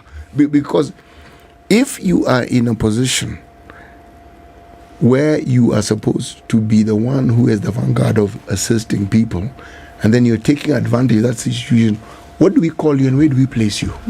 How do we look at you? Because you're representing the worst possible things that one can see, and you don't have to be a Mweshimiwa. No. As Mweshimiwa has said, no. If indeed you were where you are well, you have not had any impairment, and you acquire one in the course of life through injury and you recover, and you still want to present yourself as such, there's something really wrong with you. That person needs help. That's true. Mweshimiwa, you talked about the Parliamentary Disability Caucus. How many members are you? Okay, currently those elected as members of National Assembly and have a disability, they're around 8. And of course, we have these members whose, by virtue of their children or their wives or some relatives within their own nuclear families who have disability, they always find reason to associate themselves with the Disability Caucus. So when you talk about those ones, we might be around 20 members of the caucus. And I'm happy our chairman is Honorable Tim Wanyonyi. of Westlands, and many of us are there. Yeah. And so I think really I'm happy because... So 20 members of the Disability Caucus in Parliament. Yes. It's a substantial voice. Actually, it is. In terms of leadership of the various departmental committees or oversight committees, how are you represented? Let me be honest that unlike probably when we were at the county assembly where we could sit and probably say this one is getting this one is getting this one. At National Assembly it was a bit difficult when we were coming in because it was more of the top party leadership that was making the decision who will be what and who will be what. But I'm happy that after all that we had a sitting with the Speaker of the National Assembly, Right Honourable Moses Masiko Tangula, and he has also tried to push for the inclusion of a good number of members of the caucus into various key committees of the House. Because I think one of the biggest problem is issue of the budget. Yeah. You realize that while many other departments, their budget is increasing, the budget of the National Council of People with Disabilities is stagnant. While our needs are increasing, while the cost of living is increasing, still our budget is still where it was almost 5 years ago. When you come to even to the county governments, there are things that are devolved and are of importance to people with disabilities. Healthcare is devolved. One of the biggest challenge to people with disabilities is healthcare, and healthcare is devolved. But there's no deliberate plan or program to support the access to healthcare of people with disabilities by the county governments. And so, at least I'm happy Speaker has been able to give us that platform to speak to various arms of government so that then they can be able to be alive to the fact that, they also needs, while they speak about these other issues, they must also be able to speak on the issue of people with disabilities. Yeah, indeed. And so I'm hoping that even the Disability Act that by virtue of the 12th Parliament having whose term came to an end, that bill almost collapsed. But Speaker has accepted that we need to revive it so that then we can be able to push it to its logical conclusion and see it being amended and being acceded to. Because I think the old act, the 203 Act, is not really... It's not alive. It's not up to the times. The current. It's not attuned to the Constitution people with disabilities. So I and think the days of today. I'm happy that Speaker has given us that platform. And even when you look at even like on our side, of course, I'm a member of KK. When you look at the Yala team members who are elected to go to Yala, at least our friend Sankok is there. Who is, I think you know him, with disability, physical disability. When many people even thought it's not possible for a person of our kind to hold a serious position in the government, President William Ruto appointed my good friend Maura as government spokesperson. Even many people still really doubt how it worked out, how possible was that. So I think really KK has demonstrated that it's also possible to have persons with disabilities. So back to my question, Mheshimiwa. Is any member of your caucus a chair of a departmental committee? No, to be honest, none of us. A vice chair of a departmental committee? None of us are chair, none of us are vice chair. But I've said, because of the discussion we are having, many of these committees, their lifespan is 2.5 years or 3 years, which now, probably by next year, we'll be reviewing the membership of these committees, which I'm so sure that this time around, many of us will find ourselves in those positions. What makes you so sure, Mheshimiwa? Because, at least I'm around the Speaker, so I know his mind and thoughts. The reason why I ask you this question As you're speaking, I'm thinking of the agenda that relates to women in this country and the torturous journey it has taken, and then what the Constitution did for that journey. It gave it a proper jolt. Because the moment you have women rep, meaning whether you like it or not, there are going to be women, a large number of them who are specifically there. Now, if I look at that jolt and I look at how it is, the nomination aspect of representation is given to people living with disabilities, I see an unfairness. That's true. The line of questioning that I'm picking is, this is everybody's responsibility, yes, to talk about the disability and to push the disability agenda, but it needs a champion. And the champion that I see is those in positions of leadership, such as yourselves, the members of the Disability Caucus of the National Assembly, others at national level, judges of the High Court, judges of the Court of Appeal, government spokesmen, and others, to champion this cause and push a certain agenda so that this agenda is clear. So, for instance, you started by telling us we are, as a country, not really sure how many people you're talking about when you talk about disability. We have a census, we have persons with disability, we've got record taking every day by government, but we still don't know who we are dealing with. Kenya how you're National advocating Bureau of for Statistics such does that, yes. to be one of the entry points. Do we know, have we clearly defined disability? Do we know how many people have disability in this country? Then do we know their needs? And then you can then push into budget and budgetary allocation for the council. If the council is not adequately resourced, or if the council is not even adequately established, then the agenda then continues. It sounds to me like, because the question today is, are we doing enough? I'm starting from that. Are you doing enough? Problem, for me, the problem started at the time when you were adopting this constitution. See, when you read Article 81, it's clear that there'll be, I think, a third of either gender, either appointed or elected, must be not more than 2/3. Not more than 2/3 of either gender. Yes. So, I don't know. That's when it comes to people with abilities, they say 5% of either appointive or elective persons in the Republic of Kenya should be people with disabilities. But again, they give it another rider. They say that should be progressive. So when it comes to gender, there's no progressive. It is, they talk about shall. It's a must. But when it comes to disability, it is progressive.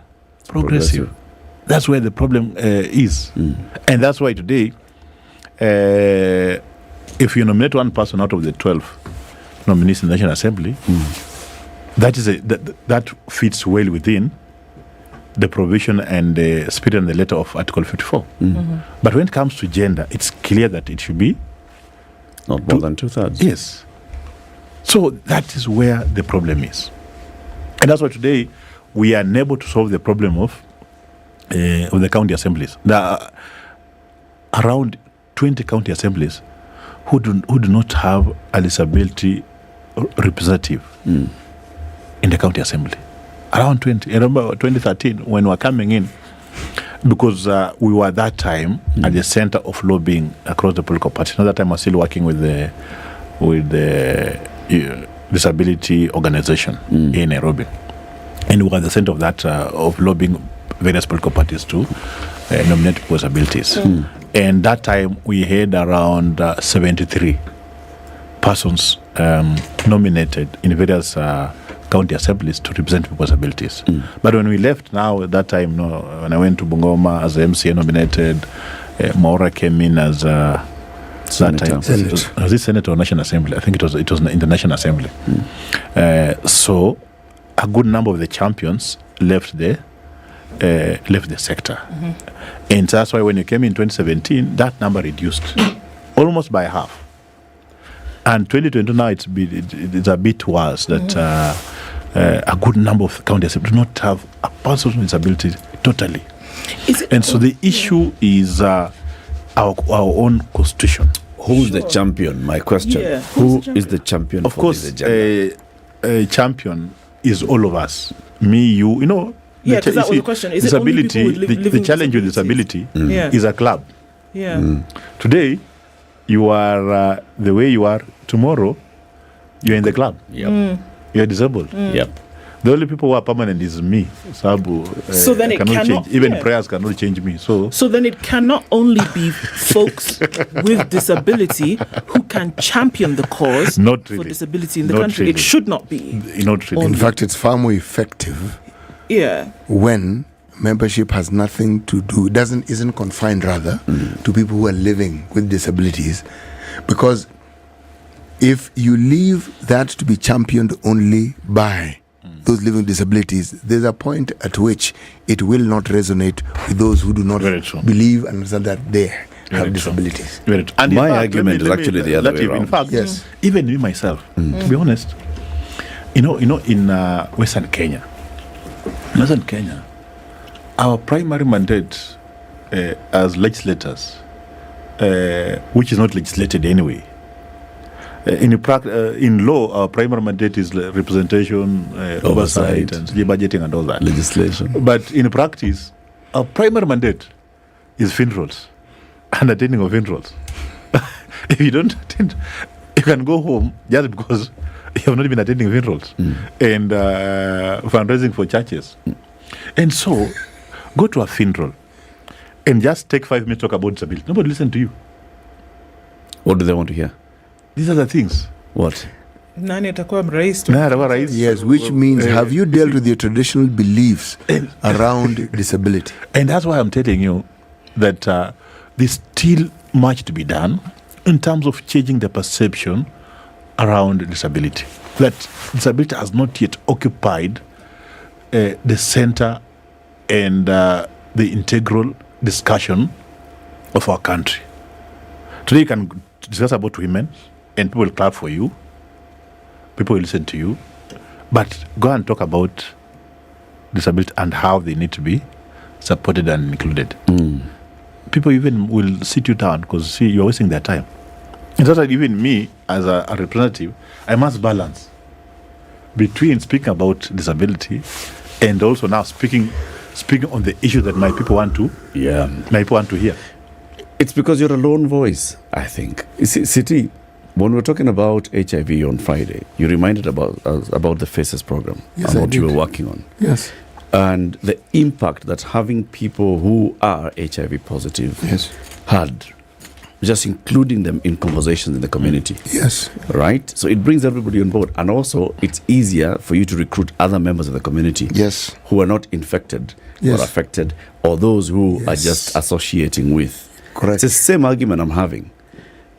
I think this disability agenda has got to have people with disability at the front and then recruit supporters. It's easier for you to recruit supporters who will come in and will speak about it, will shout about it.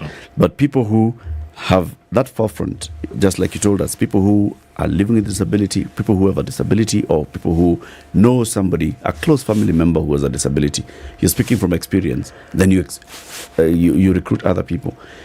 If we don't have such kind of a cohesive conversation, loud, properly organized, constantly talking about these matters, constantly talking about the budgetary allocation, constantly talking about how much as a country we are losing by just, looking at disability in a certain way, this agenda doesn't agenda. That's true. That you have an act that deals with it was an introduction. Yes. Just look at how long the agenda of women's rights and women's position, affirmative action, just look at how long, decades, that the agenda has been on the table. If it wasn't, it would never have found its way into the Constitution. That's true. It's not something you whisper about. That's true. You see, that people don't want to talk about issues around disability means the people with disability are stigmatized. And they'll be avoided. And when they're avoided, anything to do with them, you want the briefest possible moment with it, and then you want to move on to other things. And yet, you have relatives who are not albinos, correct? Yeah. You have friends who don't have albinism, correct? Now, this is where you recruit the members from. Because they are very willing to benefit from whatever it is you want to do. But it isn't what you do. It is understanding that difference doesn't make you a lesser human being. Yes. Yeah, and I think, you see, not even in church. Yeah. Those who are saved many years ago, sometimes they tend to lazy around pushing the agenda of their church than those who came in, those who are saved. The new recruits. So I think so I think you are right, that we need to recruit new people, new champions. Yes. To really be able to bring synergize our cause, bring in new energy and new push to be able to push the disability agenda forward. But I think really, for me, one thing I'm happy that even all said and done, we have achieved a lot. Oh yes, as a sector. Oh yes. Today, before our election and nomination as MCS and members of the National Assembly, there are many parents out there who used to give birth to children with albinism, and they could not really see this as children. They could want to throw them away, they associate with them. But today, by virtue of Martin being in the National Assembly, Mora being government spokesperson, Mombe Gugi being in the Court of Appeal, I can tell you, today the perception has really changed. Yeah. It has. And for me, we might speak about all these other things. The biggest problem with disability agenda is the issue of the perception, of the public perception around us. That's true. Which for me has tremendously changed. Many strides are being made. Keep making those strides and don't turn back. Because just like you said, Mheshimiwa, the fact that you can be elected in a constituency, it tells you that those people do not look at you and think, albino. Yes. Maybe some political leaders may have looked at you and thought, an albino will not be elected. But you proved them wrong. Absolutely. Once, twice, and not just you alone. Thank you very much for joining us today. But I think just to, in conclusion, and that's why the issue of the terms around personal disabilities are also important, and that's why people with albinism, and when you term them albino, it's in self derogatory, and that's why this person is a person. So that's why we always talk about persons with albinism. Mheshimiwa, thank you for joining us. Martin Pepela is the MP for Webuye East constituency. So Keep it here. More conversations coming up. The news. Taxes and the high cost of living. Atwoli says that President William Ruto was very clear about his plans during the 2022 presidential campaigns. He said Ruto was clear about his intentions to build the country with the support of all Kenyans. He said that Ruto and what he is currently doing is asking Kenyans to bring resources to help build the country as he promised. People are crying, the cost of living, things have gone up. What have you? We voted for this government and we didn't. But better William Samoei Ruto, he was clear when he was campaigning. He told you, wewe mama mboga, wewe mtu wa boda boda, everybody. This government we will build with you. Hii serikali tutajenga na wewe. Sasa ukiambiwa leta mbao, leta jembe, leta vitu tujenge hiyo serikali. Unarudi nyuma ukiwa mtu wewe unaanza kusema habari kari. Some leaders in Trans Nzoia County have come forward to defend projects carried out by the county government, led by Sitatunga Ward Representative Simon Murray. They say that the county government is implementing development projects in an appropriate way. The projects include the ongoing construction of the Children's Hospital worth 200 million shillings, the construction of BD Market worth 100 million shillings, the modern Muliro Complex Market worth 798 million shillings, and the Malwa Youth Representative Referral Hospital, which is more than 1.6 billion shillings, among other projects.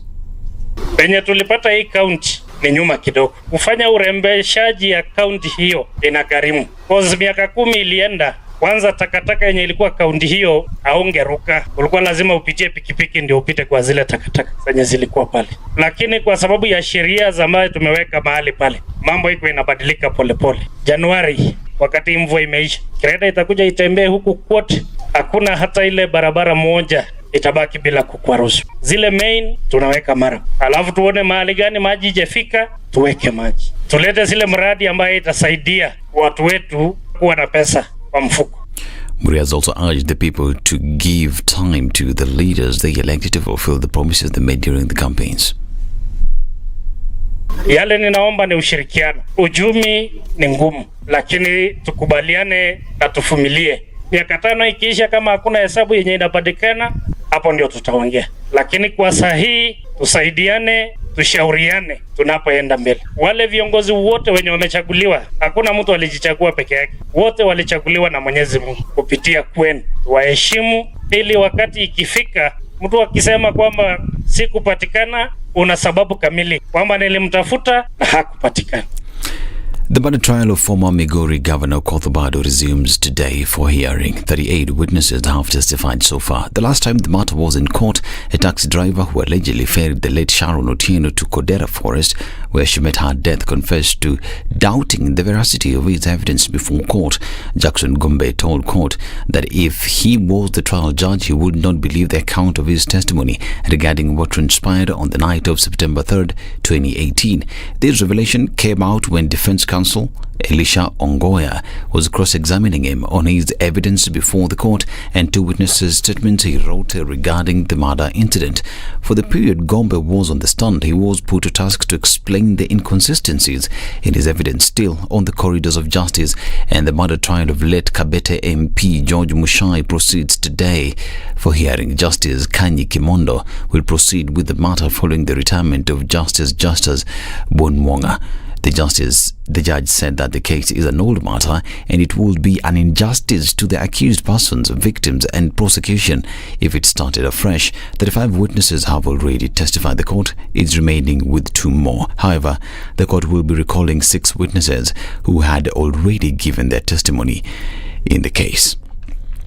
Now, 5 people died on the spot Sunday after a trailer lost control at Kikope on the Nakuru-Nairobi highway, ramming into pedestrians before hitting a building where several people were playing a game of pool. 6 others sustained serious injuries and are receiving medical care at Gilgil Sub-County Hospital. Gilgil Sub-County Police Boss Francis Tumbo has confirmed the incident, saying that 2 pedestrians were hit as they walked along the highway at around 9 p.m. The police boss appealed to pedestrians to exercise caution while walking along the road, highlighting a similar accident in which a 16-seater matatu rammed a trailer, killing 4 men and a child on the spot. This is Newswire. I'm Dennis Aseto. Good morning.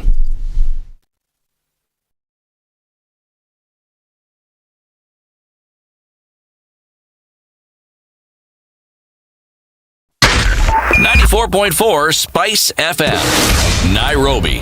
All right, we'll be out of traffic hour in a short while, but till then, there's a little bit of busyness here on Jogo Road, right around that Makadara train station. And then Landis Road is also busy as you're trying to get towards the roundabout. It's reducing on the Thika Superhighway. We're just looking at it. Heavy pass survey. And then out towards Pangani at the underpass. Much better on Kiambu Road this morning. And as we're coming off Ngong Road, we're dealing with just a little bit heading out towards the city. Spring Valley also get some of that traffic that's coming in from Lower Kabete. Wayaki Way, not too bad. James Gishero, most of that traffic has ended. So it's not been too crazy on Monday. Hopefully we can keep it just so. Let's circle back in about half an hour and see how that may have changed or gotten better. We'll talk on SpiceFM KE on X.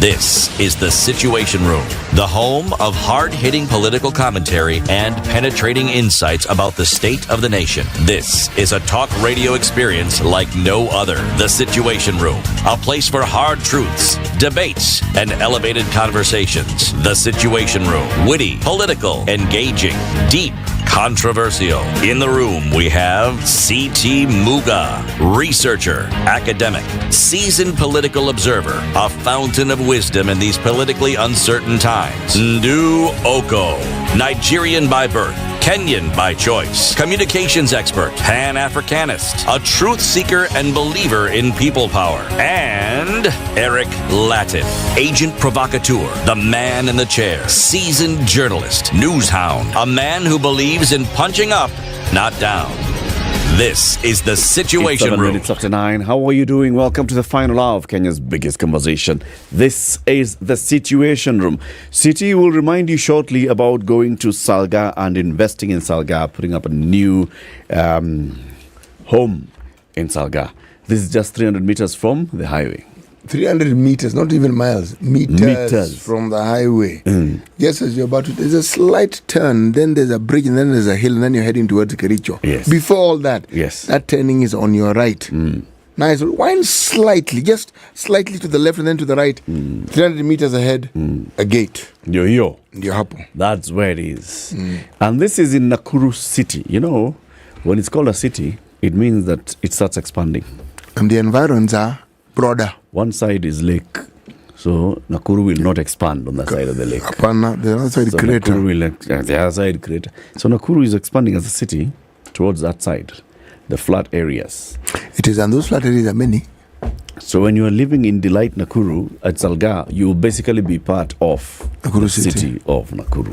Yeah? You will be what is normally referred to as the suburbs of Nakuru. The leafy suburbs. Yes. Enjoying the cool airs from Delight Nakuru. Username properties are telling you, come now and secure yourself this property.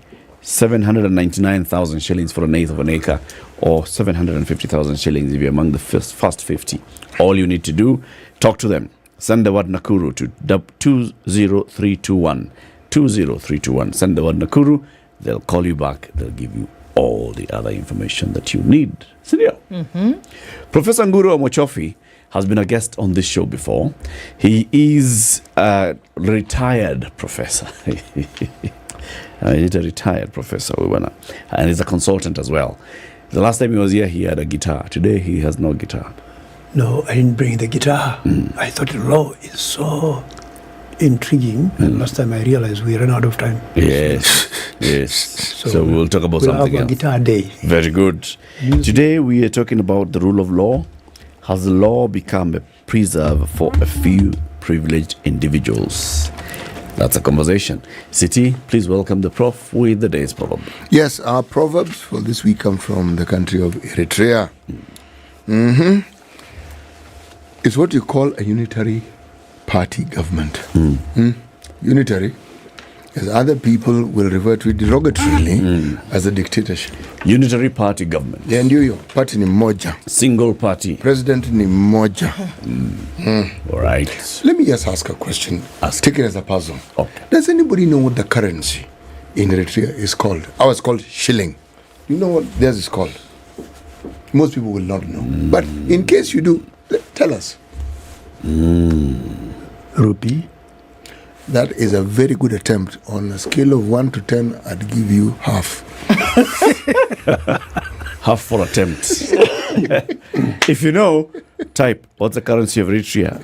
I want to say dinar, but you get a quarter. Dirham. This person has gone historical on us. In fact, almost prehistoric. No. But it's not a currency that you'll get to know about. That's why I asked. But let me just tell them. It's called a nakfa. That's what I was going to say next. Yeah, I'm sure that's what you're going to say next. I mean, you'd have just given me a chance. That was the next thing that was coming off my tongue. Nafka. Next. Yes. Nafka. Yeah. Nafka. Next on your. Sounds like NASCAR. Yes, it does. Nafka or Nakfa? Nakfa. Nakfa. Yes, Nakfa. Nakfa. Okay. Sansana, the proverb? The proverb, a fly that does not listen often follows the corpse to the grave. A fly that does not listen often follows the corpse to the grave. Pip, pip, pip, pip, pip. Grave. Ndani. Ndani. That sounds a little like the proverb the previous time, where you're thinking about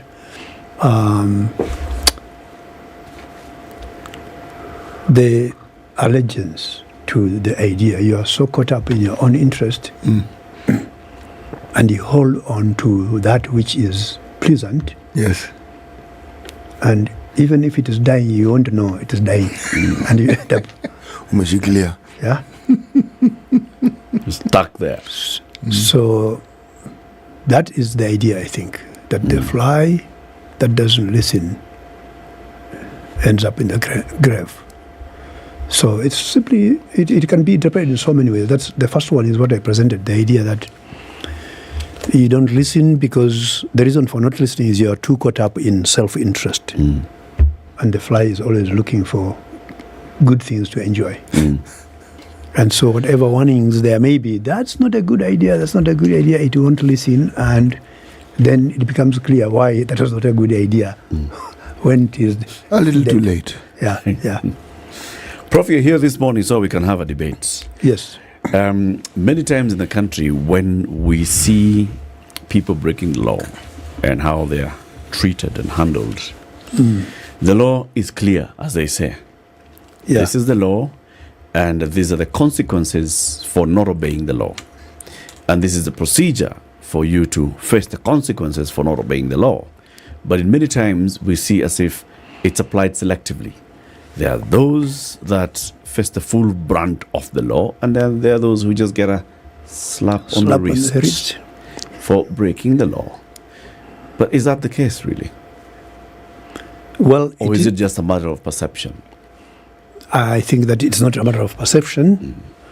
I think we can think about the difference between what we think the law is, what it actually becomes when it is being practiced. And secondly, the idea that law is meant to be a balancer, to make sure that all interests are balanced. It is the arbiter wherever there is a conflict of interests. But now the question is that it is structured to determine how everything is going to work. However structured, what happens is that ideally you'd hope that law is something that everybody knows, because if all members of society have to live in harmony because they are following the law, doesn't it follow that people should have knowledge of the law? Yeah.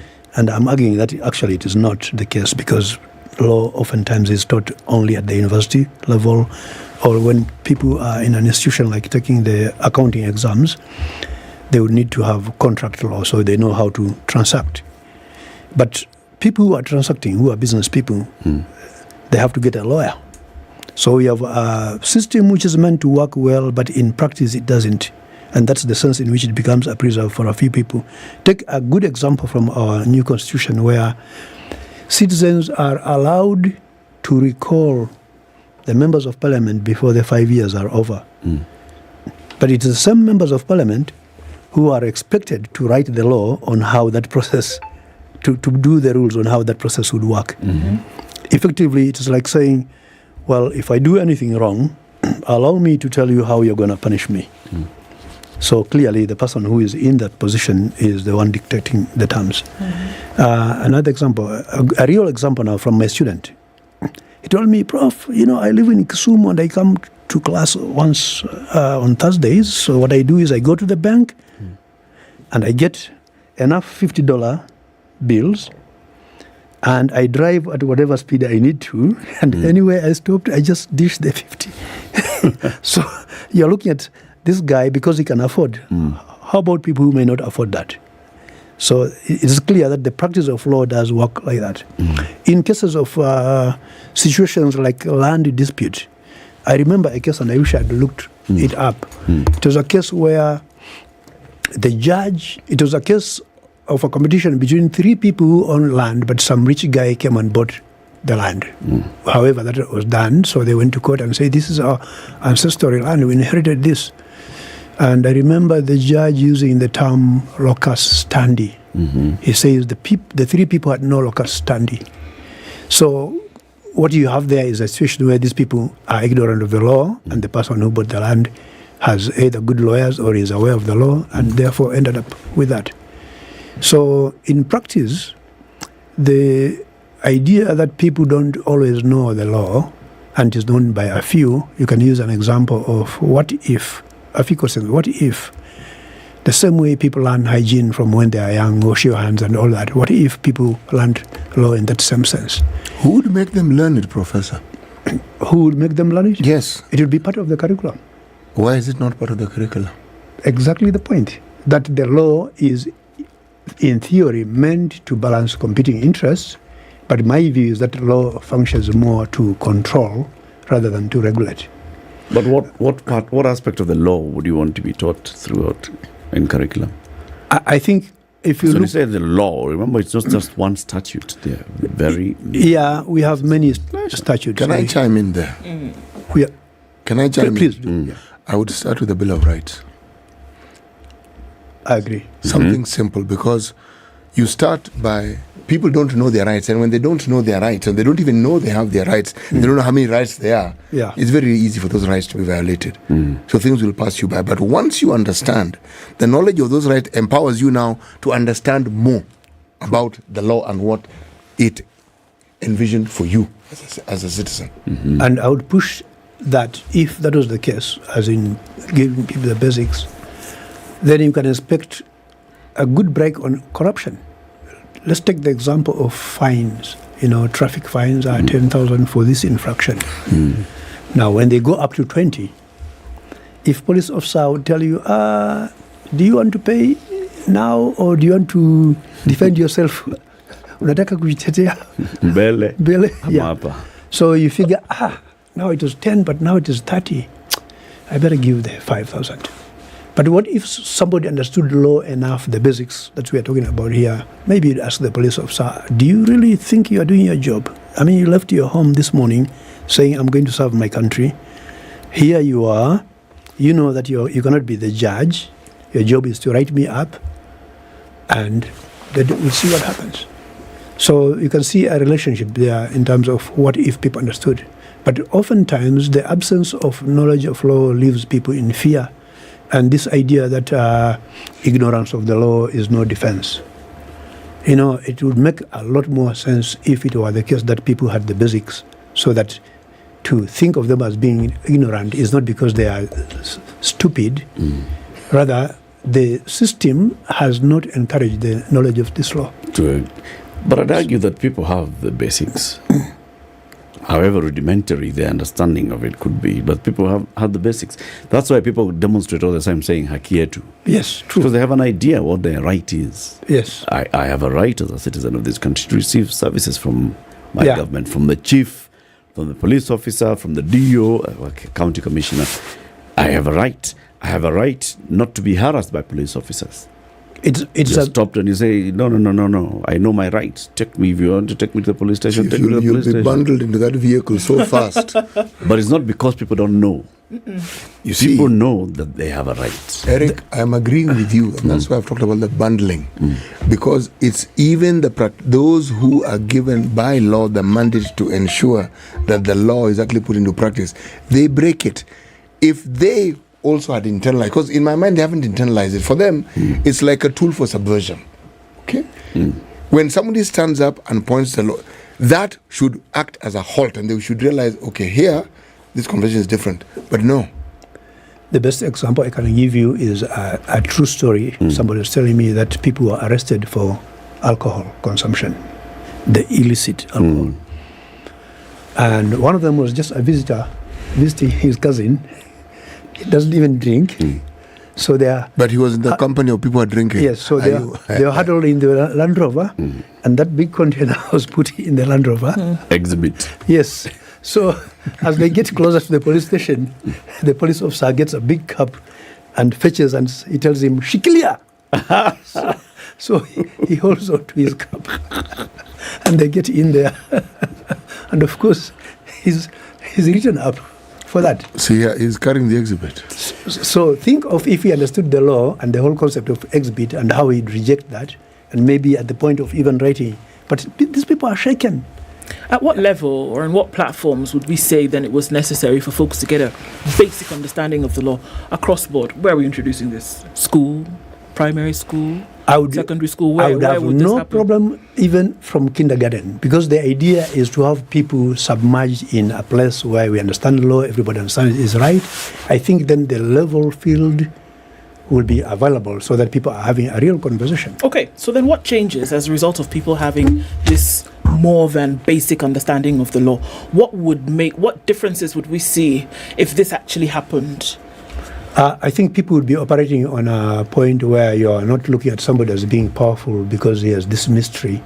Who, the lawyer now? Whoever is speaking to you, whether it's a police officer, whether it's a lawyer, whether you are negotiating business, and you are operating not with the ignorance of law, but you are operating aware that this is my right and I know you are wrong when you are telling me this and that.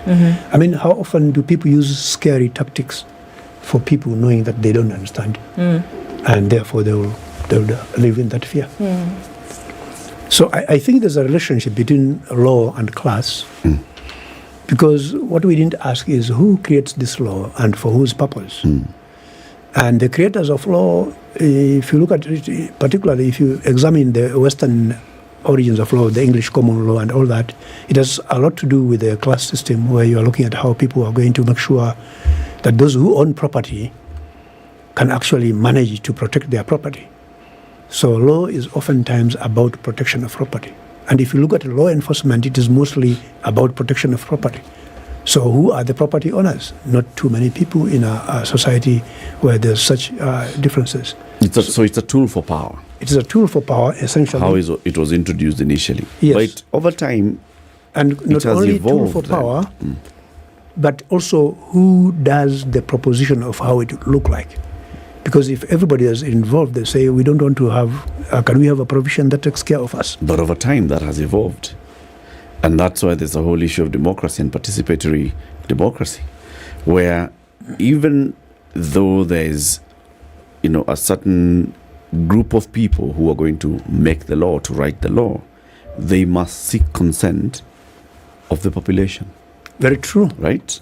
So when you're doing a constitution, is this agreement between the people on how they're going to govern themselves or be governed, right? The law, when you're making the law, there has to be an aspect where you've gone to the people and told them this is the need, this is the solution, the law, and this is the mode of implementing this law and the mode of enforcing the law, right? That's correct. So people are involved now. Principally, the power is not only with the writer of the law. Agree. The point I would raise here is that, in fact, I'll go back to the previous example I gave, the recall clause in the Constitution. Why is there a recall clause? So people know that they can actually decide. They don't have to put up with the 5 years of an incompetent member of parliament. But remember, the second part says the members of parliament are the ones who will determine how this process is executed. That's one. Secondly, again, back to the same question, because people are not aware of the law, they are not even used to thinking about it that much, which is why you have phrases like Kenya in our Nyeri, because they are recognizing that although it is true, all that you are saying, that they have a right, it is true, however, they know that it doesn't work. Now, this they know it doesn't work, is that an imagination or is it a reality? Well, I mean, all you have to do is look around, haven't you? Yeah. Gray? Look, what are we talking about? We're asking people to have an idea of the law, essentially, to know how it functions, so that you may then be able to do one of two things: defend yourself or counter what somebody else may have said to you if you know that otherwise to be true. Yes. But this is the same society in which we're operating, whereby somebody could have gone through the judicial system, be convicted of a crime, be sentenced in terms of punishment, but is still walking out free because all avenues have not been exhausted. It is within that same society that we're asking folks to have a knowledge of the law so that you can then use it to your advantage. Do we blame individuals? And I think at some point we could, who would then say, why would I need to know? Of what use would it be to me? Because if I have a few extra shillings in my pocket, then I'm guaranteed an outcome just like this other person. And then you bring in the bribing element where you can tell the judiciary to make a decision in your favor. Sure, and look, I don't say that two wrongs never make a right. Absolutely not. Yeah. But we can imagine a situation where we're impressing the importance of knowledge of the law on individuals who are existing in the same space where this knowledge is not practiced to its end. Yeah. How can we do that and still expect a result that is... Well, if you think of the alternative that we are living in, where people don't know law and don't think they need to know law, instead they live in fear, and you are thinking of the purpose of any society, you have a society which should live freely. Innovativeness is a product of how free people think, and they are able to do things because they know how they will go about the process. For example, if you are registering a company, you need to understand a little bit about the law in terms of registering. You need to know your limitations. You are starting a business. There are laws that say if you are having a bar, it must be several meters away from school and all those things. But we see all these rules being flouted, oftentimes because the person breaking the law is the one who is well-to-do. And so the point that the law becomes a preserve for people who are privileged is because we recognize that law is a tool that functions to regulate the way people So what's broken function. here is not a knowledge issue. It's not a knowledge issue. It is an enforcement issue and an implementation issue. It's true. It is people abusing the law. That's correct. But let's think of the law not as if it is an entity there that can be abused or misused, etc., etc. But let's think of it as one coming into life because of the practices that people are going through.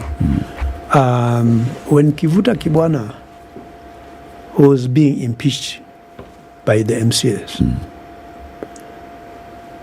and Judge Mumbi Ngugi declared a win for Kivuta Kibwana, the point was very clear that you are the lawmakers. You cannot just decide that you are going to remove this guy because you are not happy that he has not given you opportunities to use the money or whichever way you use. When you have MCAs who become, they are literally taking hostage, the governor hostage. We want this, he doesn't want, now we can plan, we can have a plan to impeach him. So what happens when they go to court?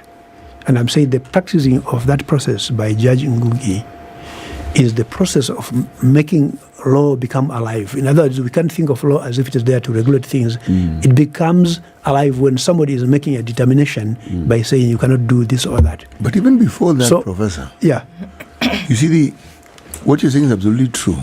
Yeah. But the term socialization comes to my mind. Socialization? Yes, it's a process of legal socialization.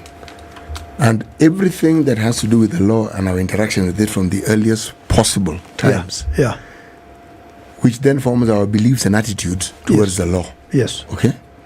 So then what we like referring to here is our lived experience.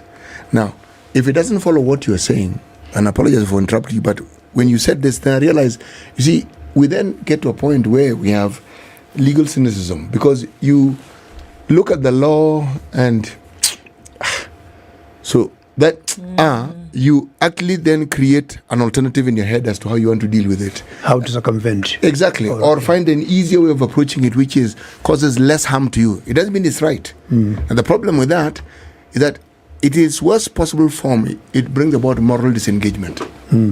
So right and wrong become all intertwined. And you can't differentiate. Yes. And it's now a question of what is most convenient. So this isn't right, this isn't wrong. The law even doesn't feature. Yeah. In other words, if law is there at all, let's see how it interacts with my objective. Yes. But then that convenience is supported by a lack of proper enforcement. Because you see, if your convenience, the convenience that you chose, is contrary to the law, and there is no law enforcer that comes to bring you back and show you, no, this is the law, and this is the consequence that you have to pay for not obeying the law, for not going by the law, then tomorrow you'll repeat that new convenience. That's why it goes back to his point. It becomes your own... It does, Eric. That's why... It does, and you're right. And you're right. You see, if you look at the law, when it isn't enforced, as you say correctly, What I think is not realized is you make the law illegitimate. Yeah. Yes. Now, that illegitimacy is what brings about our sentences. We figure if this is what the thing is, we know it to be right, and this is what we're seeing. And your earlier point that it is a cultural thing, that people's mindset and their assumptions about what is right and what is not is part of all this. So that then we see law not as if it was there an entity that speaks, it says, hey, don't do this, don't do that. Rather, it is we humans who already have a desire for that harmony, and we say, why don't we write it up so that people can be guided by this? But now, when there's an issue and there's an interpretation that is required, that interpretation is the one that now may go to enforce that idea or undermine the idea based on who's judging and what kind of morality somebody has. Do you remember a time when Let's take a break, then we continue. Sure. Let's take a break. It's 28 minutes to 10. Professor Nguru Omochofi is our guest this morning, consultant and retired associate professor. We are talking about the rule of law. Has the law become a preserve for a few privileged individuals? Yes or no? Let's also hear your views on SpiceFM KE on YouTube and Facebook. Ndu? Yes. Holiday season is here. This is the one. It is. Now, you can imagine there's a lot to think about when you're traveling, especially when you're traveling with little ones. Whether it's remembering where you put their goggles or packing enough snacks to make it to the airport. Thankfully, when it comes to your flight, Emirates has everything taken care of. Do you have a fussy eater? No problem. They can tuck into tasty meals that are perfect for tiny taste buds. You won't hear a peep of "I'm bored" with over 100 dedicated kids channels. Let them giggle away at their favorite CBeebies on Nickelodeon, or start family movie night on board with a Disney classic. It's non-stop fun all the way on board, with free toys from new cuddly friends to cool activity packs. You get so much more in Emirates economy. Find out more on www.emirates.com. This is the Situation Room, the only way to start your day. Yeah! It is a jackpot, man! This is a great investment opportunity for you! You've been looking for a plot, right? The Username Investment Limited brings to you the D-Light! The D-Light is 20 minutes drive from Nakuru City, 300 meters from Salga Town. How about the price? It's an amazing offer of 799,000 Kenya shillings for an 8-acre plot. Join us for a free site visit every Wednesday and Saturday. Pick a point at Nairobi's Kencom at 7 a.m. and Nakuru West Side Mall at 8:30 a.m. To reserve your seat right now, send an SMS of the word Nakuru to 20321. Send an SMS of the word Nakuru to 20321 or call 0725 000 222.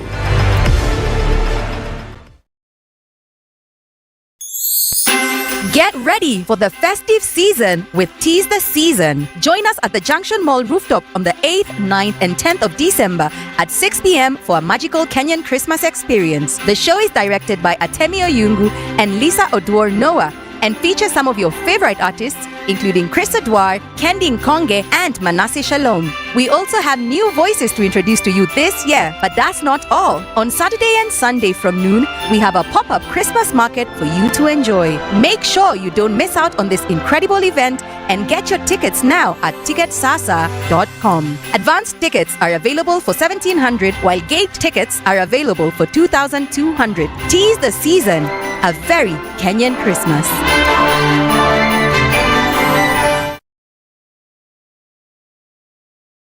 Fly better to your dream destination with Emirates. Whether it's seeing Big Ben and the famous red buses in London, family adventures in Dubai, or discovering ancient wonders and bazaars in Istanbul. But remember, it's not just about where you're going, it's also about how you get there.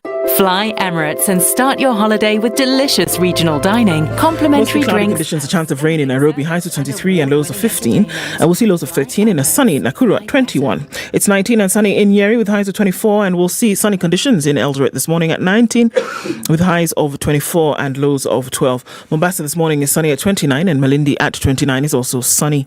We're looking into a partly sunny Kisumu at 24, and at 23, Kakamega is sunny going to highs of 28. Out into Kampala Kampala, the rain continues at 21, and it's mostly cloudy now in Dar es Salaam at 28 with highs of 30. Johannesburg is sunny at 25 with highs of 31. 31 already in Mogadishu and sunny. Addis Ababa is 17 and sunny with highs of 24. And we're now looking into a sunny Lagos at cloudy Lagos at 25 with highs of 33. It's 23 and sunny in Kinshasa. And at 8 degrees, Beijing is sunny Monday afternoon with highs of 9 and lows of -4.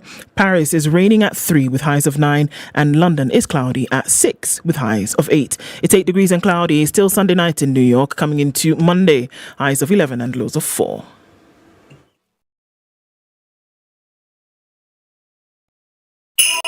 Looking for that perfect Christmas gift? Look no further than Tease the Season. This year, we have a pop-up Christmas market at the Junction Rooftop on Saturday, December 9th and Sunday, December 10th from noon to 5 p.m. The best part? Entry is absolutely free. There will be plenty of fantastic vendors to help you start your Christmas shopping, as well as fun activities for the kids and performances from your favorite Tease the Season artists all day long. Don't forget, the main show starts at 7 p.m, so be sure to purchase your tickets at ticketsasa.com. So, what are you waiting for? Make your plan and let's dive into the season the Kenyan way. Tease the Season, a very Kenyan Christmas.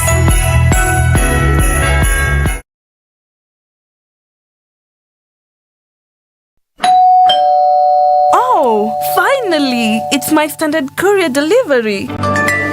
At Standard Courier, we know that your time is valuable. That's why we guarantee swift and efficient deliveries to your doorstep every time. Give us a call on 0793 599 684 or schedule your next delivery by visiting our website www.standardmedia.co.ke/courier. Trust Standard Courier service for all your courier needs. We deliver with pride.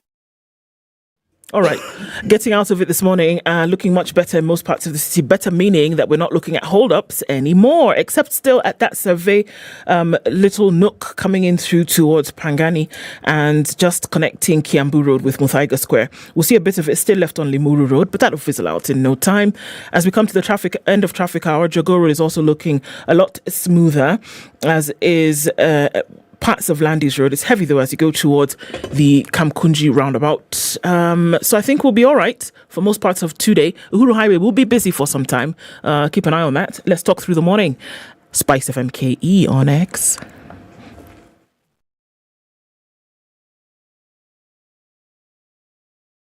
Mature, intelligent talk every morning. Spice up yourself.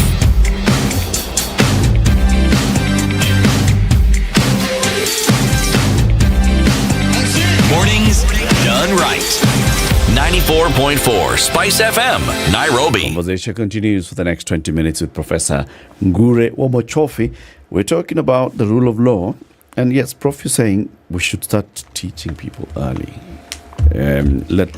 Let's create wider awareness on the law so that people can then understand the law. And you say that if more and more people know the law better, then it will equalize. Yeah. It'll serve the purpose of being the equalizer. Yeah, let's use a different analogy than we come to law. If we want a healthy nation, we'll be better off to encourage the learning of living healthy at a very early stage. If it started at kindergarten, that's good. So people know the right foods to eat, exercising being important, and so all that. I think you can make the same argument about law, that if people understood law, because you want to have a society in harmony, make law the regulator of this harmony be preserved for everyone. And I'm saying that it doesn't seem to be the case. If you take the case of employer-employee relationship, oftentimes people are hired, they don't know much about their rights for being hired, so they don't ask questions, so they signed a contract, they're happy to have a job. Then down the road they realize that what they thought they will have is not there, but they can see that the people in the higher positions are doing better. I think that would have made a difference if people did learn law, and then they'll be reading the contract differently from if they didn't. Workplace harassment, people fearing annoying the harasser because they might lose their job. If they understood law, even the harasser would not attempt that because they know that these people are already aware of their rights. And so in some ways, I'm saying that if people understood law early, that process alone will regulate what CT was pointing out earlier, the idea of how people behave, because we are looking at behavior, culture, what is it a product of? The different desires people want to fulfill and the different consequences that they may get if they went the wrong direction. You know, the socialization process, however, doesn't come unburdened. It comes with stigma. When you talk about harassment, the hour just before yours, we were talking about gender-based violence. Part of the problem is because of the stigma attached to gender-based violence, many people don't report it. True. So something which should be exposed and brought into the full glare of the light is actually dimmed. So it is, the perpetration continues. Now, it's the same with something like the law. If your lived experience is something uncomfortable when it comes to approaching and interacting with police officers, the likelihood of you reporting anything is slim unless it's extremely dire. And if it's a problem that is of a personal nature, then one will probably find an alternative. Because you see, that mindset that moves away from the law and finds solutions easy to itself, it's a mindset. Once it's acquired, it becomes the norm. But remember, you're correct only because you are analyzing this from the state that we are already in. Yes. As opposed to a state where, in fact, there was law awareness earlier. So I'm agreeing with your point that you start with something which, if it is practiced for a long time, the practice becomes the normal. It gets normalized. Yes. But initially it is arbitrary. You decide you're going to do this, and then I if agree. is falling, then it becomes normal. And once it is normal, it is that who does things right that is seen as the odd guy. Like the guy who does not accept bribes. So what's wrong with you? Yes. This guy has been sitting in this job and others are getting rich, but he is not. Precisely, because that's what I call moral disengagement. You see, if I look at just the very nature of the law doesn't exist because people are intrinsically good. No, in my mind. The other way around. Yes, it's the other way. It exists because it is understood that people will do wrong. Yes. So you need a structure within which you can ensure. Yes, now, if the enforcement of that particular structure is faulty, now, we are where we are, aren't we? Absolutely. Yes. That those who are supposed to be the vanguards of this right doing actually perpetuate a system whereby it's all right to do wrong. And that's why you're met with chagrin when you meet somebody who says, well, I'm not going to take a bribe. And the initial response is, good God, what is the matter with you? Yes. Yeah. And it should be the opposite. Yes. You see? And so then I guess the question is, how do you start to unfurl? How do you start to claw back at some of these things? The law that is meant to guide. Just exactly. We had a conversation just a few minutes ago at the last hour when somebody or someone who has been put in a position to essentially protect and then promote the issues around disability is the one who is actually going and taking those things for themselves. Yeah. The person that we should go to say, how about you promote and protect for other people in the country? So it's an accepted thing. You wouldn't say that, but people know, okay, we are bringing this vehicle in because you somehow got that certificate. It's not frowned upon. CT has said some things, and oftentimes I'll say, CT, actually stop it. But he said, no, we like our impunity. Actually, we do. You, if it was repugnant, you would know. We enjoy that bad manners kind of thing. Because if we didn't, we would see that there was a lot of pushback to say, actually, no, this thing, we shouldn't do it. But what do? We laugh about it. We say, okay, it's no big deal, when it is a big deal. Yeah, I think it's a good point that explains the state of our nation. I call it national consensus, or a culture that has been shifting away from having this moral obligation and getting rid of that obligation so that you can have what is good for your own self. Give you a simple example of somebody who tells you, I have a child in Africa that I've sponsored. True story again. An American telling me they have a child in Africa. And after a few months tells me, you know what I found out? I used to send the money, the principal received the money, but nothing has been given to the child. And you ask, how does the principal live with himself having this poor child, money is being sent for the poor child, but he continues to get better by maintaining himself and using somebody else's money. So the question is, how did our society shift to have those kinds of values? And I think we can do comparison and say 40 years ago things were not like that, and that they have changed and they continue to get worse. So we can't really talk about the law being a preserve for a few without recognizing the social, psychological dynamics that are in play, and how people who are in leadership positions become the role models that could otherwise be presenting the right thing but end up doing the exact opposite. So we're saying, Prof, sorry. No, go ahead. Are we saying, Prof, that if we're saying that the law is a preserve of the few, we're talking about this preserve then being lived out, monetarily? You can pay for something to go your way. Yeah. Are we then saying that if the rest of society was in a position to spend this money as well, that they would also enter into this club? I've had people as opposed to the opposite, whereby whether you had money or not, you're going to do what the law says. If more people were in that bracket where you had enough to spend, would we see more people then using this preserve? I've had that point before. It's really, can I buy the law, or can I buy the right to be wrong because I've paid for it? But Prof, it's worse than that. Which is very close to the... It's actually much worse than that. If we look at the examples of Kenyans, every time I'm at a traffic light, I see it happening. There are people who ride motorbikes who just do what they like. Yes. The rest of you actually waiting for the lights to turn, and they're just... the police are and the right police officers there. Yes. And they're just crisscrossing as you see fit. So the likelihood of being hit by one or hitting one is very high. And then, depending on a weekend, the lights are red. People will be hooting at you for stopping. Yes. And you're thinking, are they not seeing red right? You see, one of the things about compliance and living according to the law is you cooperate with the legal authorities or those who apply it, isn't it? But the complete subversion of it is what we see. We are complying and cooperating with the authorities because the authorities break the law, so are we. So everyone at their level, you don't need to actually have fiscal means. No. In your little way, you will break the law. In the same manner that you have passengers getting into a matatu that is already full. Full, yes. In Tanzania, when they stop you, even the passengers who are in there are fined for having broken that law, aside from even in Kenya, every once in a while when we near the opening of schools, it happens.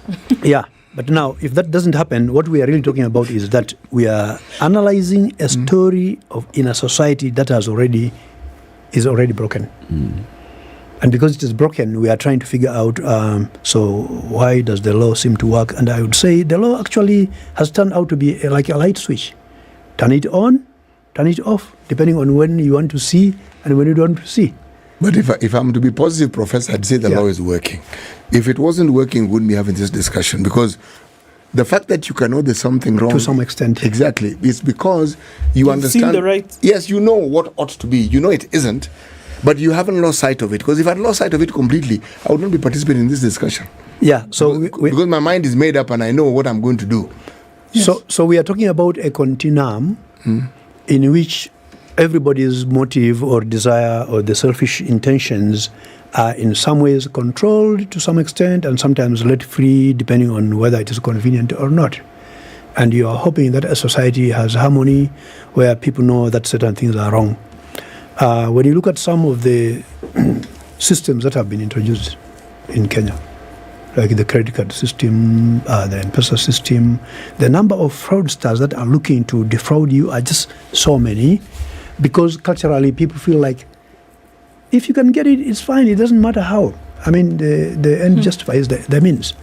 Other cultures will be different.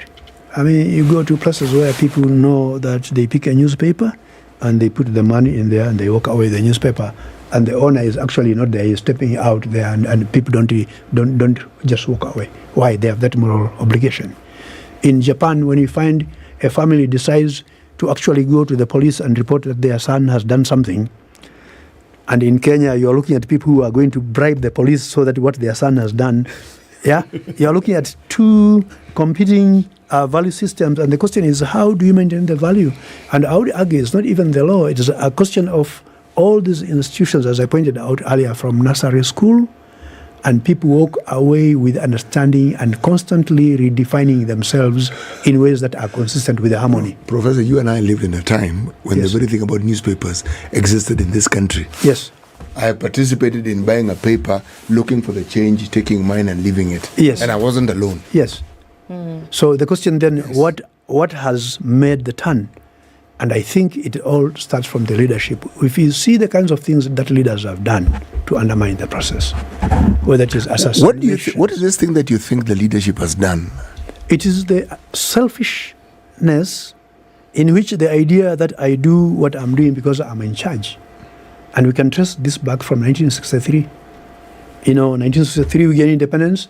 1965 we have the first assassination of Pio Gama Pinto. Why did it happen? Pio was a very clear-minded Goan Kenyan who used to use some of his finances to help the ordinary people. He was very well involved in the movement. And I think there was fear on the part of the administration that this guy is getting to be too popular. He was also leftist in leaning. Yeah, the idea of leftist in leaning, I find those to be real labels that are used conveniently to undermine the possibilities that people are coming up with. But the same way people call Kagame a dictator. Prof, leftist in leaning, I don't know why people think it's negative. Someone who leans towards socialism, how is that negative? That's why it is useful to avoid left and right capitalism and socialism, because when you do that, we are already inviting people to see them in terms of Russia versus the USA. At that point, it was a convenient thing to label someone. Yeah. And then basically giving a dog a bad name. It was, but I see the real threat. What do you think the real threat of Russia was to America in terms of ideology? Well, after the end of World War II, at the end of the World War II, you have Russia and all the allies of Europe fighting against Germany, Italy, and Japan, right? So there's the start of Cold War. And the Cold War really is nothing other than simply the idea that the USA and its allies, Britain, France, and so on, they are very interested in making sure that they have an influence so people don't adopt this Russia-like system. In order to undermine it, they have to make sure that they discourage that. Question. Now, there's a very good Why book. bother with it? Let me explain why. There's a book titled The Reds and the Blacks. It's the fear of looking at Kenya as if it was going to fall onto the Russian influence. And if you're familiar with the Russia hospital in Kisumu, it was built with funding from the Soviet Union at the time. So it is like a struggle between Kenya, which is now getting rid of capitalism, if you think that's what was happening, and the people who are already benefiting in this system and who like to defend it, and so who helps them to maintain it, and who is the troublemaker, the POs and other people who felt bad. 1975, I was teaching in Taita High School, and JM has been assassinated, JM Kariuki. So you're looking at 1963, 1965, Pio Gamapito. All these assassinations, I think they represent the fear of our people in power who felt strongly that these other people are going to undermine the chances of their motives being fulfilled. What were their motives? They desire that they would like to be rich. They desire that they would like to step in the shoes of the colonizer and enjoy the same privileges that were there before. So my point, I think, is that we can't really discuss the local politics without attaching this to the broader story. If we talk, for example, advantages or disadvantages, but essentially what we are really talking about is there must be a serious interest to maintain a broken down system as opposed to maintaining a system that works. That functions. So its lack of functioning becomes a celebration. Look at Africans, they can't even handle their own country. So let's go there and sort them out. But part of it is they can't handle their own country. That becomes a justification for why it is important to help. We are here to help with this, we are here to help with that. And I'm thinking, okay, who helped you to where you are, and why can't we help ourselves from where we are? If your present situation is not based on getting help from out there, how is it helpful that we are getting help from outside? In other words, there's this dependency system that we invent within ourselves and continue to want to get help and undermine the idea that our own people could be productive enough. But hey, wait, we are getting $1 million from the USA, we are getting 100 million from Britain, and so on and so on. Then we are indebted to the point that we are today. And all this still relates back to the question of how free people may or may not be to do what is good for themselves without having to be directed by outsiders. Prof, let me give you a perspective. Huh? Okay. What is it? Let me frame in the form of a question. What do you think it is that makes most people work as hard as they do and do the things they do? If you give me an example of a hardworking person, are you talking about a farmer? Are you talking about a banker? Are you talking about... No, I'm talking about anybody. People work hard. Anyone, whatever it is you're doing. Why do we do the things we do? Because there are two things. One, the meaning of life for an individual is based on how meaningful they see themselves. Yes. If you are a father in a family, and your family knows that you have nothing, that you are constantly being given money, and whatever they're enjoying is coming from out there, I think the amount of respect your family would have will be less than... Precisely. We're always seeking to find a way of making our lives better. Yeah. Now, the thing that makes it better is money. Now, someone gets you to understand that the ethos of hard work doesn't need to apply. All you need to do is to find yourself in a convenient position, and it is possible for you to acquire it. Because the question is also asked, there's no ready answer for it. So I'll ask it anyway. Why do people want to accumulate? Where on earth are you going to take it? Again. The answer for me is that people want to accumulate because they become prisoners of accumulation. You have so much money now, you have the fear of losing it. And the more you have, the better you feel that now, even if a little is lost, you are still okay. Protecting what you have. In other words, humans create systems which then the systems begin to control the very human. And you can see that even in technology. You create a technology, the technology now sets the imperative of how you have to behave. I wrote this program, but now it requires me to put a comma. Without that comma, it won't run. Yeah? So we live in this paradox. It's a circular system. Prof, thank you very much for joining us today. It's good to have some of these debates constantly so we can think and open up our minds and thoughts. Professor Ngure Wamochofi is a consultant and a retired associate professor. He's been our guest. We'll be talking about the law. Has the law become a preserve for a few? And should it? And what can we do about it? Thank you very much for tuning in to Kenya's biggest conversation today. Join us again tomorrow morning from 6 a.m. to 10 a.m. Somebody's saying they're tuning in from Stockholm City, which is minus 12. Jen, have a warm day. Good morning, 10 a.m. Minus 12. Spice up your life